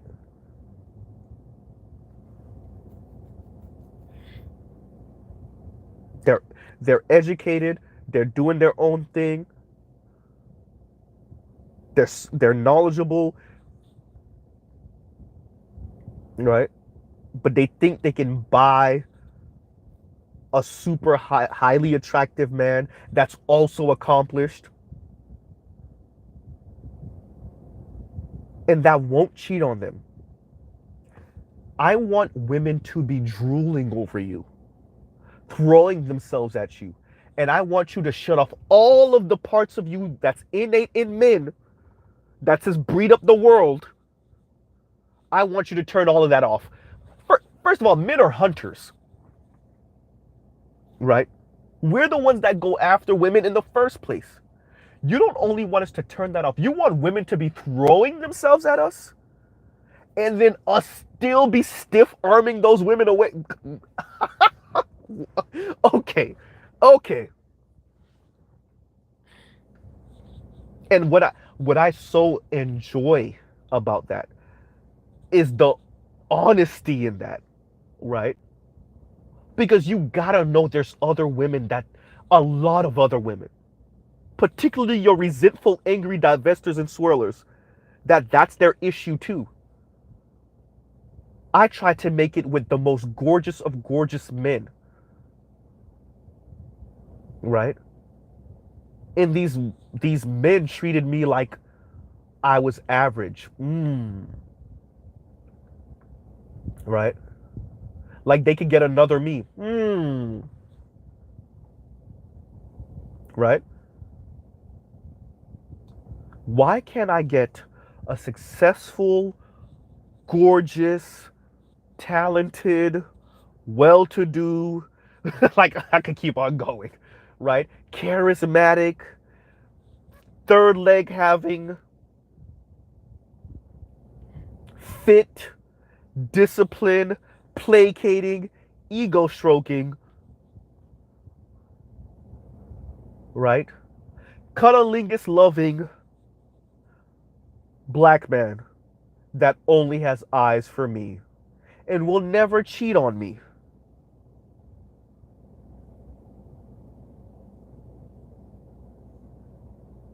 Wow. I'm just saying. Right? I want my friends to drool over him, but I just don't ever want him.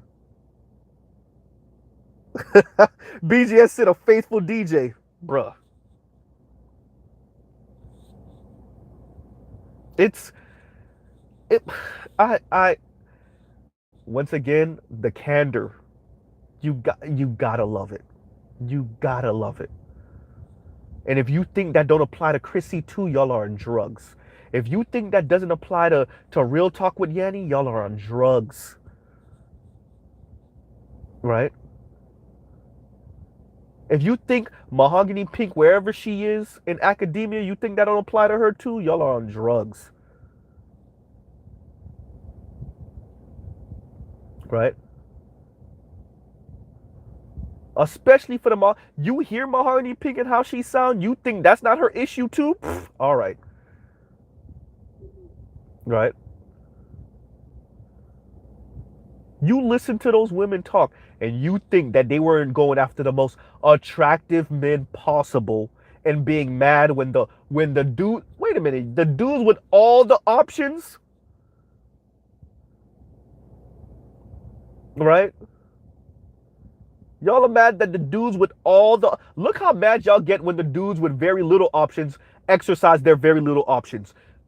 And you're mad that the dudes with all the options, unicorns amongst men, you're mad when they exercise their options? Come on now.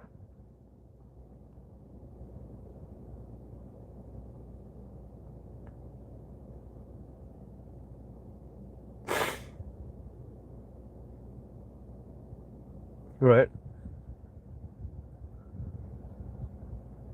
And so yeah, SYSBM and definitely Passport Bros,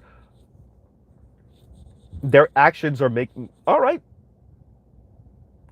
By your own words, these non-black men are better. Cool. Prove it. When we're gone, prove it. Right?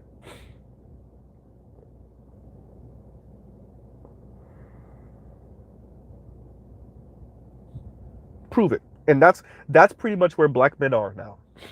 Not all black men. I would argue not even most, but enough. Enough. Like I said, it's just a little here, a little there, a little here, a little there. BGS said it's half. When you add all of it up, it's half. Hey,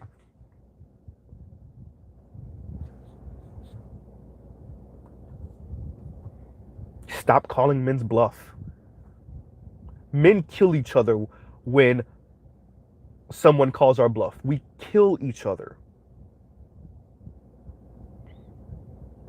In all seriousness, when there's no, not joking, men kill each other off of calling the wrong man's bluff, off of insulting the wrong man. Forget fight, kill each other. And all black women are getting is our distance. Yeah, no. Right?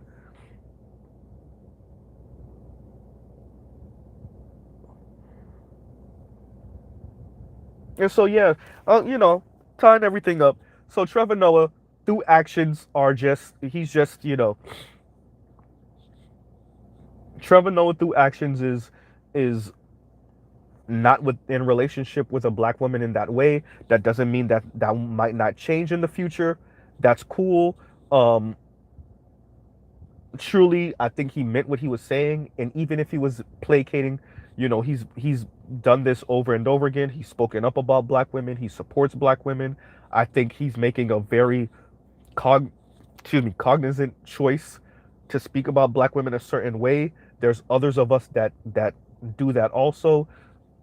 Nothing wrong with that, but through his actions with who he's in a relationship with, I would argue it's a bit more difficult to be in intimate relationship with a black woman than having to work with a black woman. And, that's unfortunate. Right? That's unfortunate. And I think what we need to start doing is being honest with black women that yeah, it's easy for Derek Jackson, right? Yeah, it's easy for Trevor Noah. So, you know, I see y'all going to war in the comments a little bit, tiny bit, kind of, sort of, you know. And thank y'all for listening in. Mr. Z's like dead of night stream, right? And shout out to the brother that said, Mr. Z, there's a market for this. There's a space for this kind of time, right?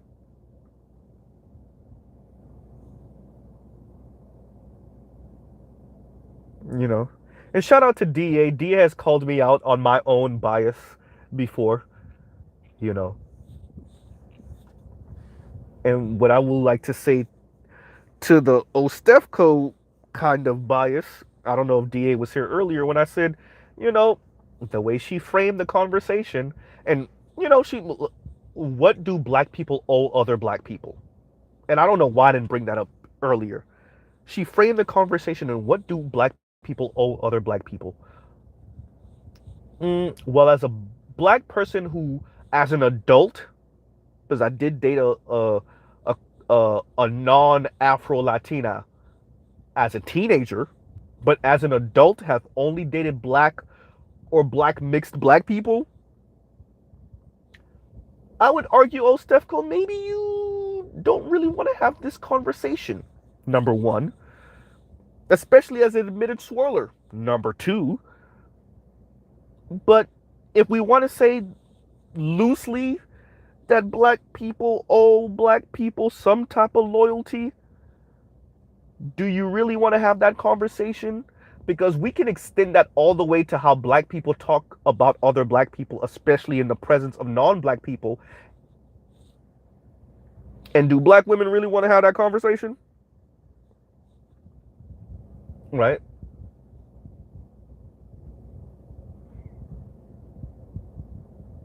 Do black women really want to have the conversation about black people talking crazy about other black people in the presence of non-blacks?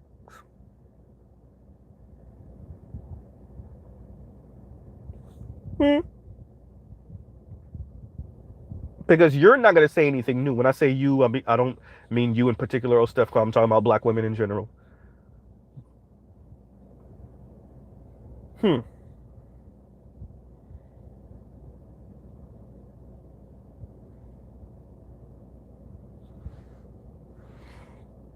So,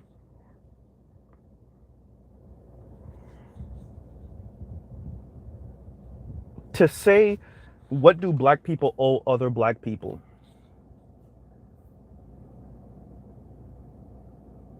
And this goes back to, in the way it was framed, because Ostefco didn't say it blatantly, but let's get to what she was, BGS, exactly. Respect. Respect.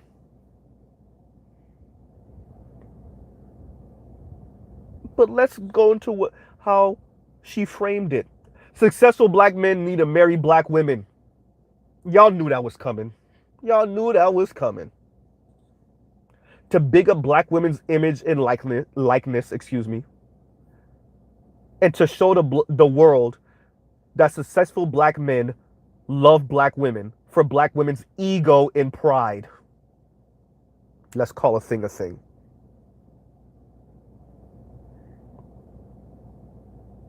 Right? And Ostef goes right. Representation matters. I will never say she's wrong about that. No, representation matters. Yes, it does.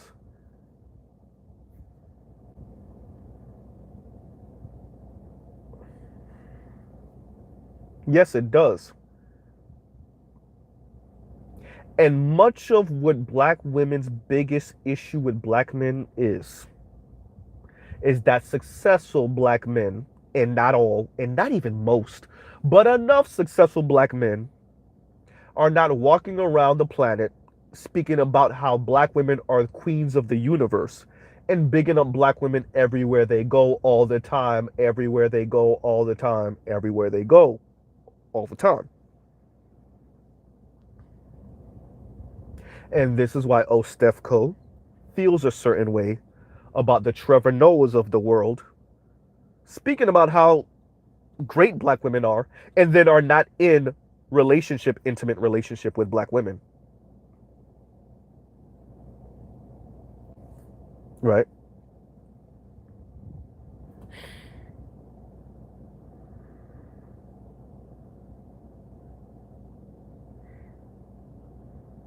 Right.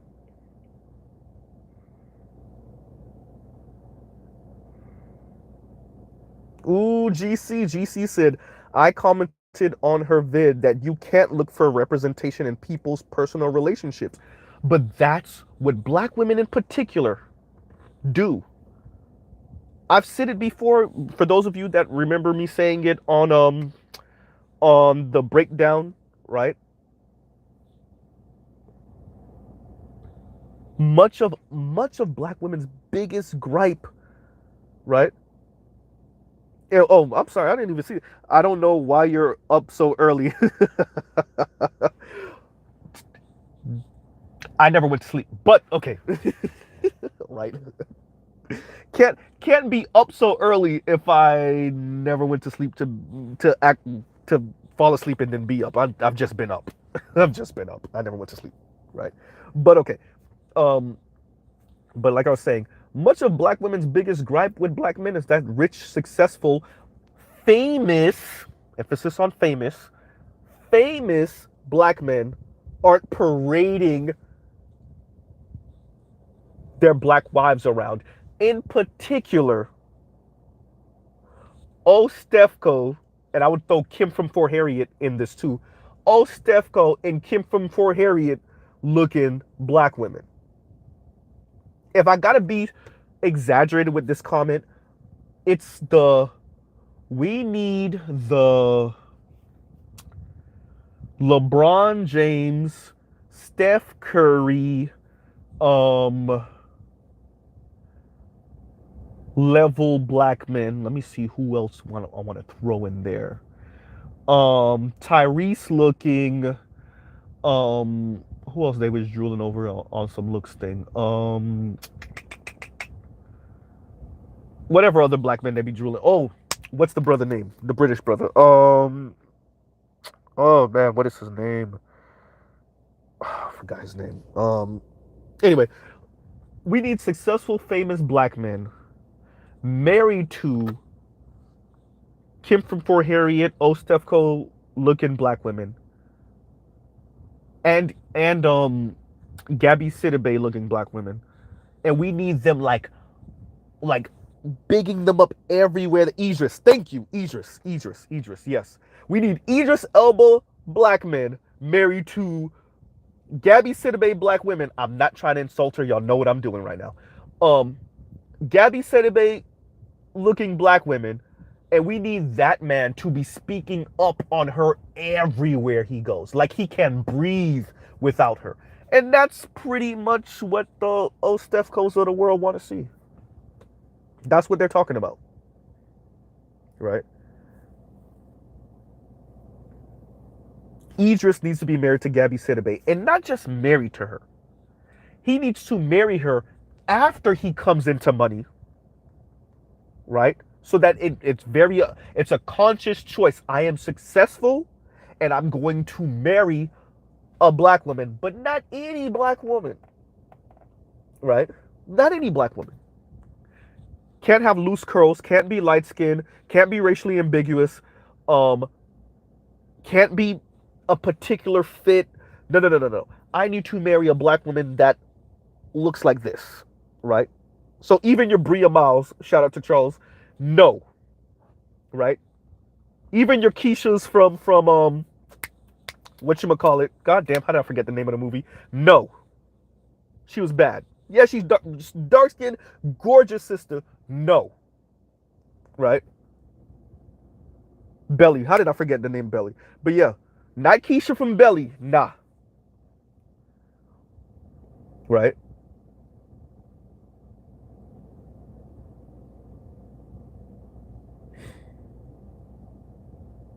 I need Idris to be married to Gabby, or to Ostefco, or to Kim from Fort Harriet. Not Julesy, she's too light skinned. Nope. Not nappy headed jojoba. No. Copper skinish. Nope. Nope. Nope. Not Teen Noir. She's too small, petite. Nope. Nope. Nope. Nope. Right. Real talk with Yanni got body now. Nope. Nope. Nope. And she's too light skinned. Nope.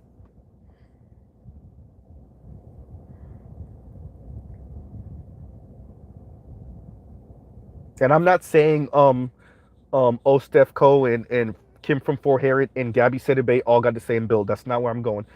Y'all understand where I'm going with this. And then once again, it's not good enough just to be married to her. You gotta go everywhere you go on planet Earth. You gotta speak like you can breathe without her.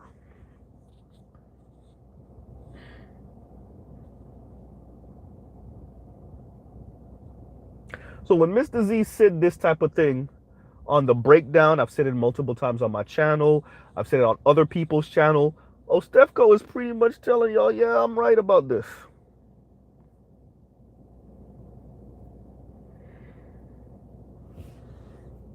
Right?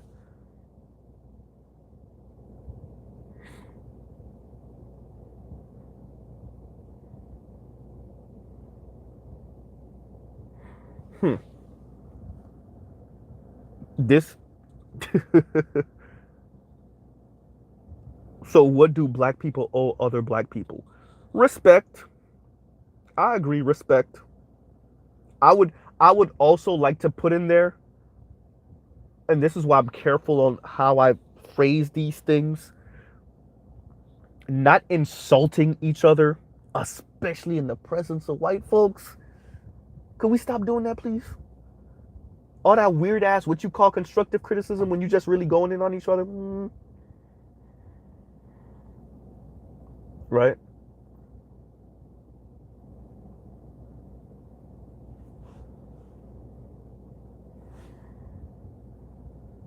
So,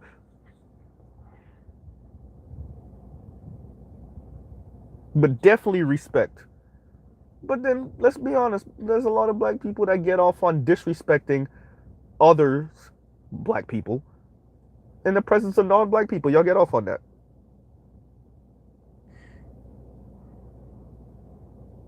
Right? D. Scott said, I can't breathe without my Keisha. I'm saying.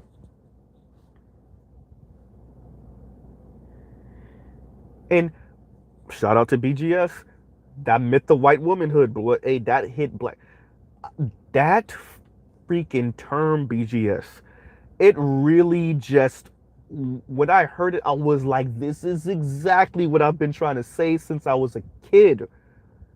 Since I was a kid. I quite frankly, it has nothing to, the myth of white womanhood has taken a life of its own, has taken on a life of its own in the minds and in the hearts of black women. And it actually has nothing to do with where the average white woman or black man is. Right? It, like, it's taken, when I say taken on a life of its own, tie that to what I say oftentimes, where the average white woman is living Roseanne's life. Right? But when you hear black women speak about white women, they're only talking about, like, not even the top 20. I'm being generous when I say that. Like the top 1 to 5%. Right? When they describe their lifestyle and the myth of white womanhood, that's it. That's it in a nutshell. What black men are willing to do for white women and the life that white women live, provided by rich black men and obviously any random white man. Right? Provider, protector. When you hear black women speak about provide and protect, white women don't have to work. Alexa, what percentage of women in America work? 70 plus. Okay, there we go. Excuse me. worded that wrong. What percentage of mothers work in America? 70 plus. I think it's like 72% or something like that. Up until a child is a certain age, and I think after 5 years old or 10 years old, it's like 76%. So pretty much 3/4 of American mothers work. But let certain black women tell it, it's like 15, 20%. And they wouldn't have to work if they didn't want to. Only 1/3 of American households make $100,000 a year or more. Those white women got to work. Those Latinas got to work. Many of those Asian women got to work. But the myth of white womanhood got y'all thinking otherwise. And what does that mean for black men? That means you hold black men to a standard that you feel that white men are on in your delusional way.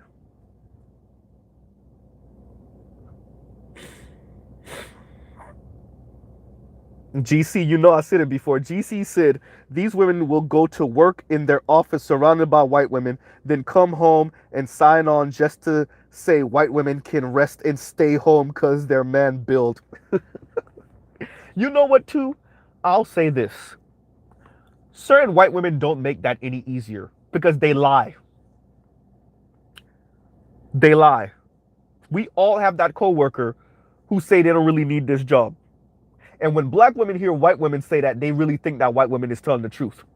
They see her with her RAV4 that she done had for 15 years. They hear her say, she'll say,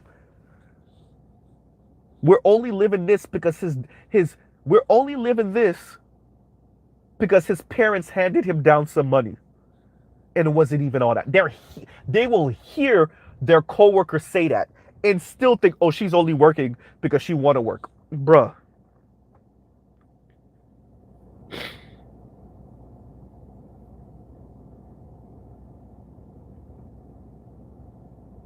They will see the Latina at work with the 20-plus-year-old Honda Civic, married,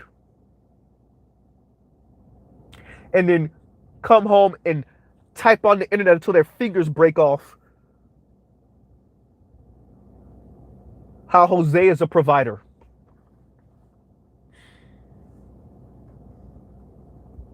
Right?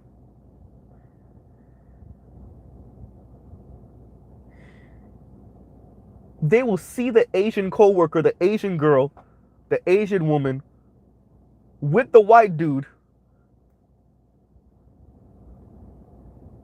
and speak about how, well, black women wouldn't leave if black men built. Y'all work with the Asian girl, right? Y'all see that the Asian homegirl is with the white dude, even though Asian men earn more per capita than anyone else in the U.S.? Huh. Okay. Yeah. But black women are with black men in this white supremacist society because you're too loyal. And it's not because if white men opened the fences, y'all wouldn't be Asian women. While y'all insult black men right now for not building, protecting, providing, and y'all need to open up y'all options. And when you say that, you're really talking about white men. Yeah. Okay. Huh. Okay. All right. All right. Right. Okay. Okay. Mm-hmm. White women work with y'all in these offices, complaining about their men all day. Occasionally getting divorced, 50% divorce rate. Latina women having child out of wedlock birth, what, 50+%? Also complaining about their men all day. All the machismo and blah, blah, blah, and DV and whatever, verbal abuse, whatever. Asian women not even complaining about Asian men because they're not with them. Ooh, goddamn, Mr. Z. complaining about their white men,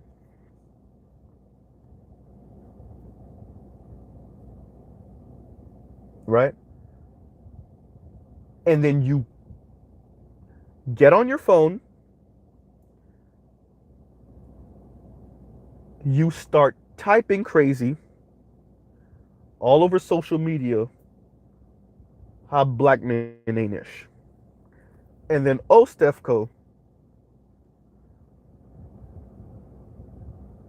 is speaking about how sad it is that Trevor Noah speaks so positively about black women, although he's not with a black woman. Trevor Noah is doing what all of Hollywood knows to do, Ostefco, which is placate women generally speaking, but black women specifically. Everybody knows,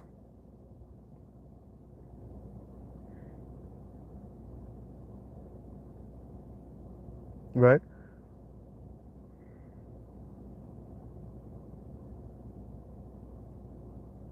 I'm reading some of you guys' comments. I'm sorry for being a little bit quiet.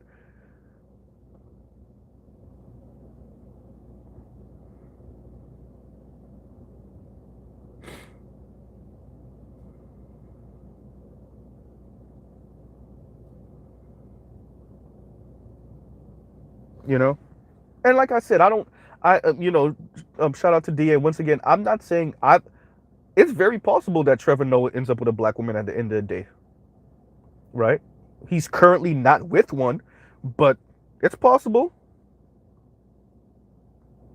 It's possible he ends up with a black woman at the end of the day. But Ostefko felt a certain way because of how positively he spoke about black women and how she was speaking about something she saw where, it was all these black artists speaking about how great black women have been and how supportive they are. And many of those black men were not with black women, although they've supported black women and black women have supported them. And like I said from the beginning of my video, it's a different conversation when you're in relationship with black women because the way we speak about black men and black women in the black community is that black men are broken and unhealed and black men are faulty white men and faulty black women simultaneously. They don't have the moral compass and the sense of justice and righteousness of black women. They have not been thoroughly informed, indoctrinated by intersectional politics and concepts. And that's on the black woman side. And they don't have the power and the status and the drive and the motivation of white men. And so once again, they are faulty white men and faulty black women simultaneously. And that's how we speak about black men.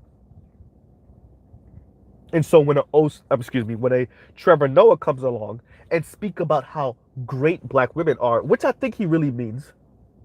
I think he really means that. I don't think he's just placating.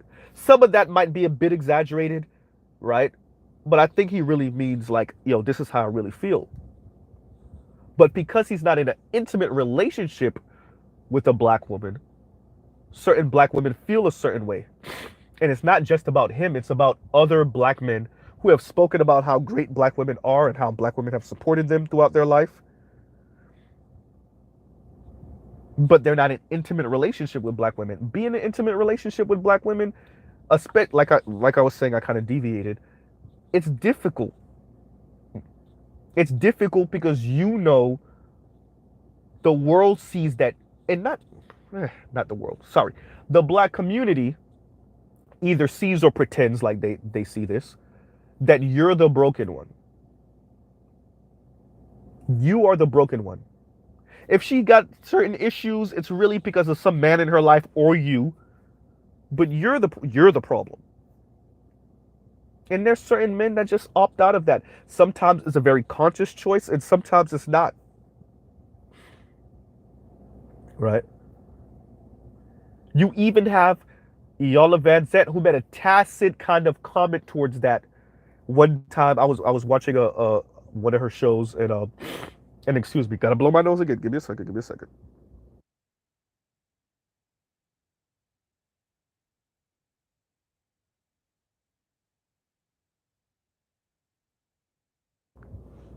Y'all like, share, subscribe, hit the super chat.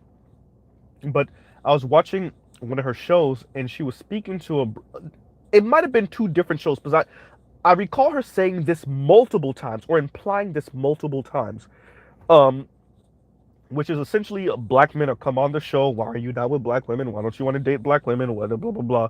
And these black men will say, "It's so difficult. They're so hard. They're mean and blah blah blah." And one show in particular, um, Yola Van Zant said, "I raised my son to work through that with a black woman," or something like that. I'm paraphrasing. And I find that interesting because that's her tacitly admitting, yes, you're right, but you should go through it anyway, right? And I just, I, you know, some of us, we actually agree with Iyanla for our own life. Stand in it. Yes, yes, yes. Scott Hayward. Yes, that's what she said. That's what she said. Thank you, Oliver the Gray. Thank you for the super sticker. Yeah, that's what she said. Stand in it. Yeah, I raised my son to stand in it with black women. Yes, that is what she said, or something thereabout. Yes, right. And that was one particular episode. I don't know if it was another one where she kind of chastised the men for not wanting to be with black women also, but that one in particular I remember. Right.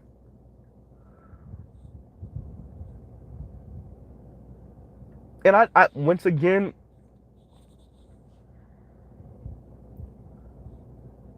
when you're a black man, and I'm saying this as a blue collar black man who's not nearly nowhere near famous is Trevor Noah or Derek Jackson for that matter, right? And that is the message. Anyone can tell me if I'm wrong, especially the brothers 50 and younger, right? Someone tell me if I'm wrong. The message Mrs. Z got growing up is, you're the problem, and if she got a problem, it's because you're the problem. All right? So black women could speak about the message that they were told, oh, work with a black man and struggle love is gonna, that's your destiny, and y'all could speak about that. I get it. But on the flip side is what black men have been told and raised and socialized in. And it's our own version of struggle love. Right?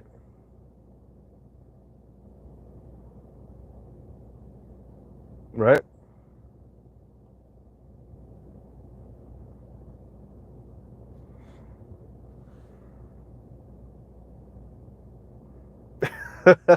Oliver Gray says, "What's up with you? What's up with you? Not wanting to fight an uphill battle. Man up, sir. Buck up, Bart. Buck up." Right? And yeah, that I there's a part of me with that I see where old Stefko's going, but I can't tell brother, I can't. Off of principle I can't. Because what am I telling black men to fight for?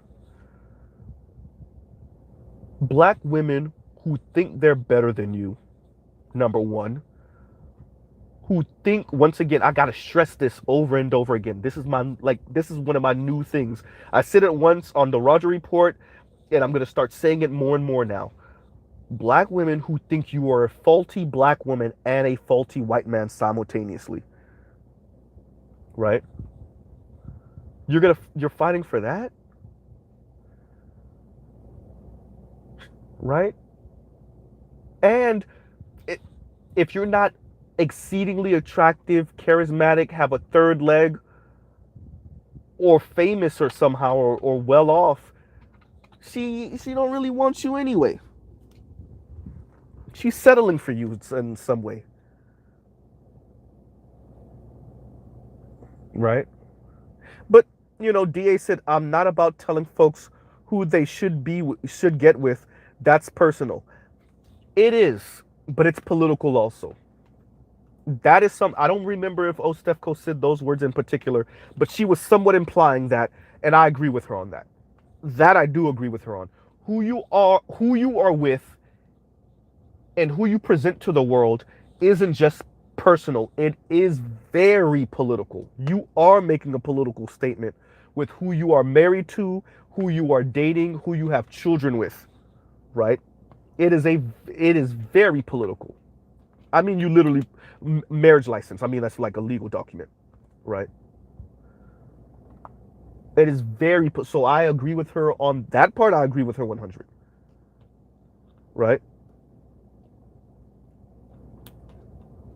Oh, I'm not speaking about forcing folks. DA says, yeah, it's political, but we can't force folks. No, I'm not. Like I said earlier, I'm not about telling us, particularly SYSBM and passport bros, who they should be with or police their penis. I'm not about penis policing, right?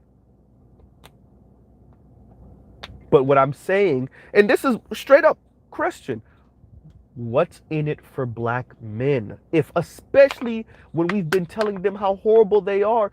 Okay, this I could, and I don't know why I didn't do this earlier. I could tie this into the lower sperm count, right?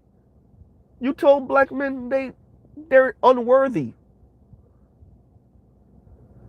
And then when they're like, okay, bet I won't even donate my sperm to sperm banks. Now we're like, oh my god, there's so many good black men, and why aren't they donating to the sperm bank? You told them for decades, centuries, how horrible they are. What?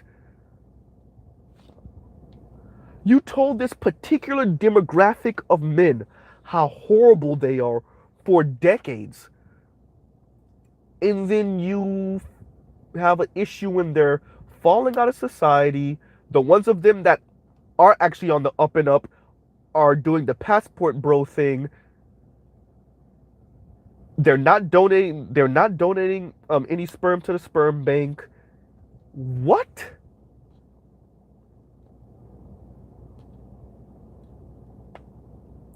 Right?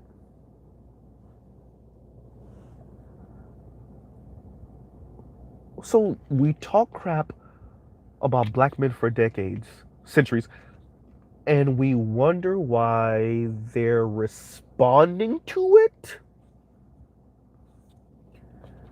right? So the Derek Jacksons are profiting off of it because they're just regurgitating black women hair salon talk back to black women, but in a in appealing form for black women, right? So just a black man who knows that black women find him attractive, regurgitating black women hair salon talk back to black women.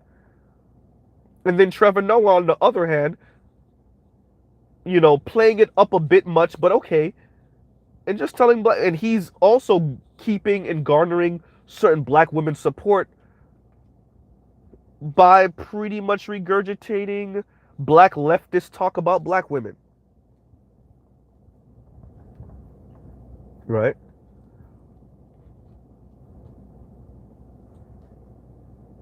And even the white men that I ask this all the time too.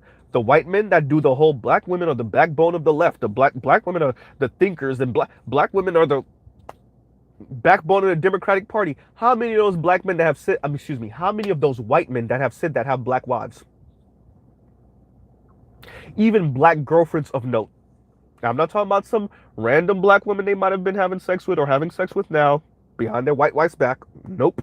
Married to, or at the very least, public relationship with for some time. For some 2-3 years. At the least. Come on now. So, if our society knows what it is, we know what it is, right?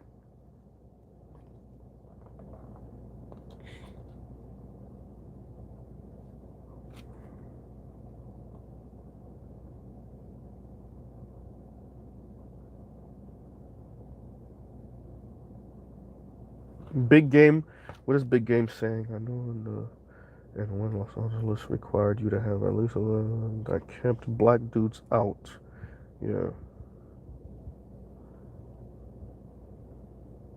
Yeah.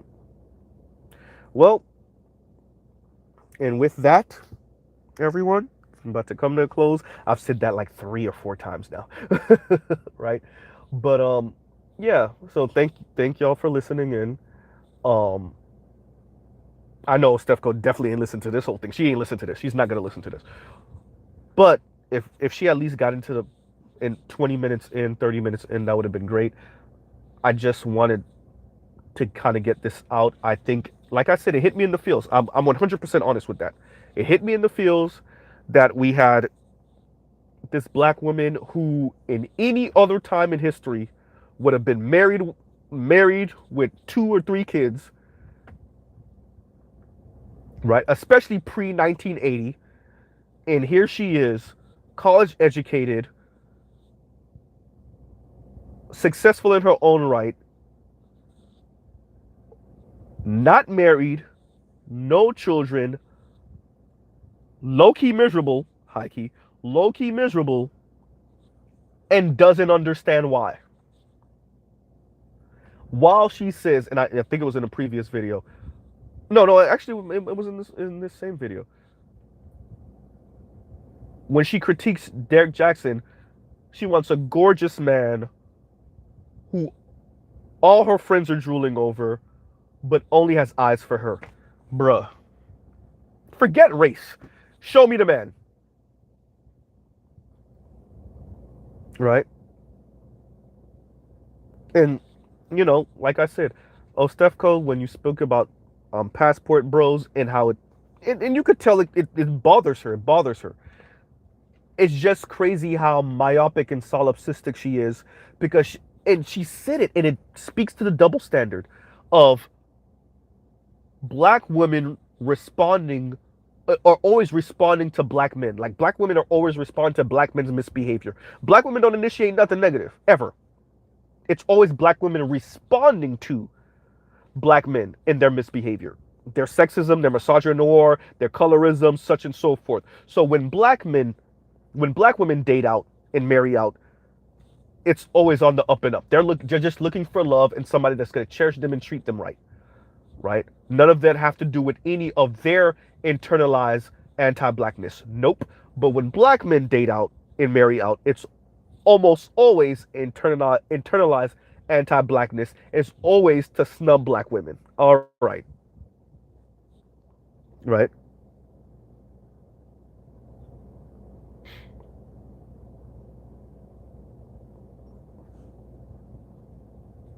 That, once again, that's how you get SYSBM and Passport Bros Ostefco. Because just completely ignoring their plight and their concerns and what they're saying, what they're thinking, what they're feeling, and how black women speak to, treat, act towards black men in intimate relationship. So we can work with you, we can be friends with you, we can even occasionally have sex with you, but being in intimate relationship with many black women is untenable because black women act like, in relation to black men at least, their ish doesn't stink. And SYSBM and Passport Bros, by their actions, are saying no more. And so I guess black women have to figure out what they're going to do. I guess it's going to be more black women attempting to engage in their own interracial relationships or their own version of, I guess, what, save yourself black women, which is a thing. I've seen the hashtag, right?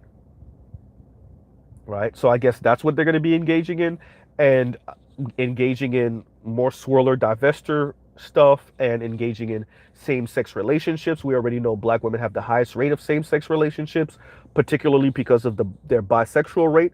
So fine. What did we think decades of can do battle by myself and I don't need no man, and white men are better and these other men build and they protect and they provide, and black men are horrible and sexist and misogynist and misogynoir and colorist and featurist and texturist? What do we think decades of that was going to bring us? And we're here now. And with that, everyone, I will truly pause right there. Love, peace, and chicken grease. DA is right. Most black people are not dating out or going abroad or LGBT. You are correct about that. But I was particularly addressing Ostefko's video, speaking about once again Derrick Jackson, and the link is in the description. Excuse me. I gotta start implementing "pardon me" in my videos. I like the term pardon sounds better than excuse me. It just does. All right. So I'm gonna start implementing that more. But yeah. So I'm particularly addressing her video and speaking about why there's a SYSBM. She didn't mention SYSBM and why there's a passport bro. She did mention passport bros. I'll tag her, but she's not gonna listen, and definitely not gonna listen this long. Um, but yeah, I'll tag her. I'll fix the title after the video ends, and yeah, there's stuff that how could you be so my? And I'm once again, like I always say, I address these particular people because they're not dumb, and Ostefko's not dumb. That's like this is an educated woman. She herself was an educator, right? She's not dumb. Either you're blind or you're ignoring, or a mixture of the two, which is, you know, ignorance is bliss.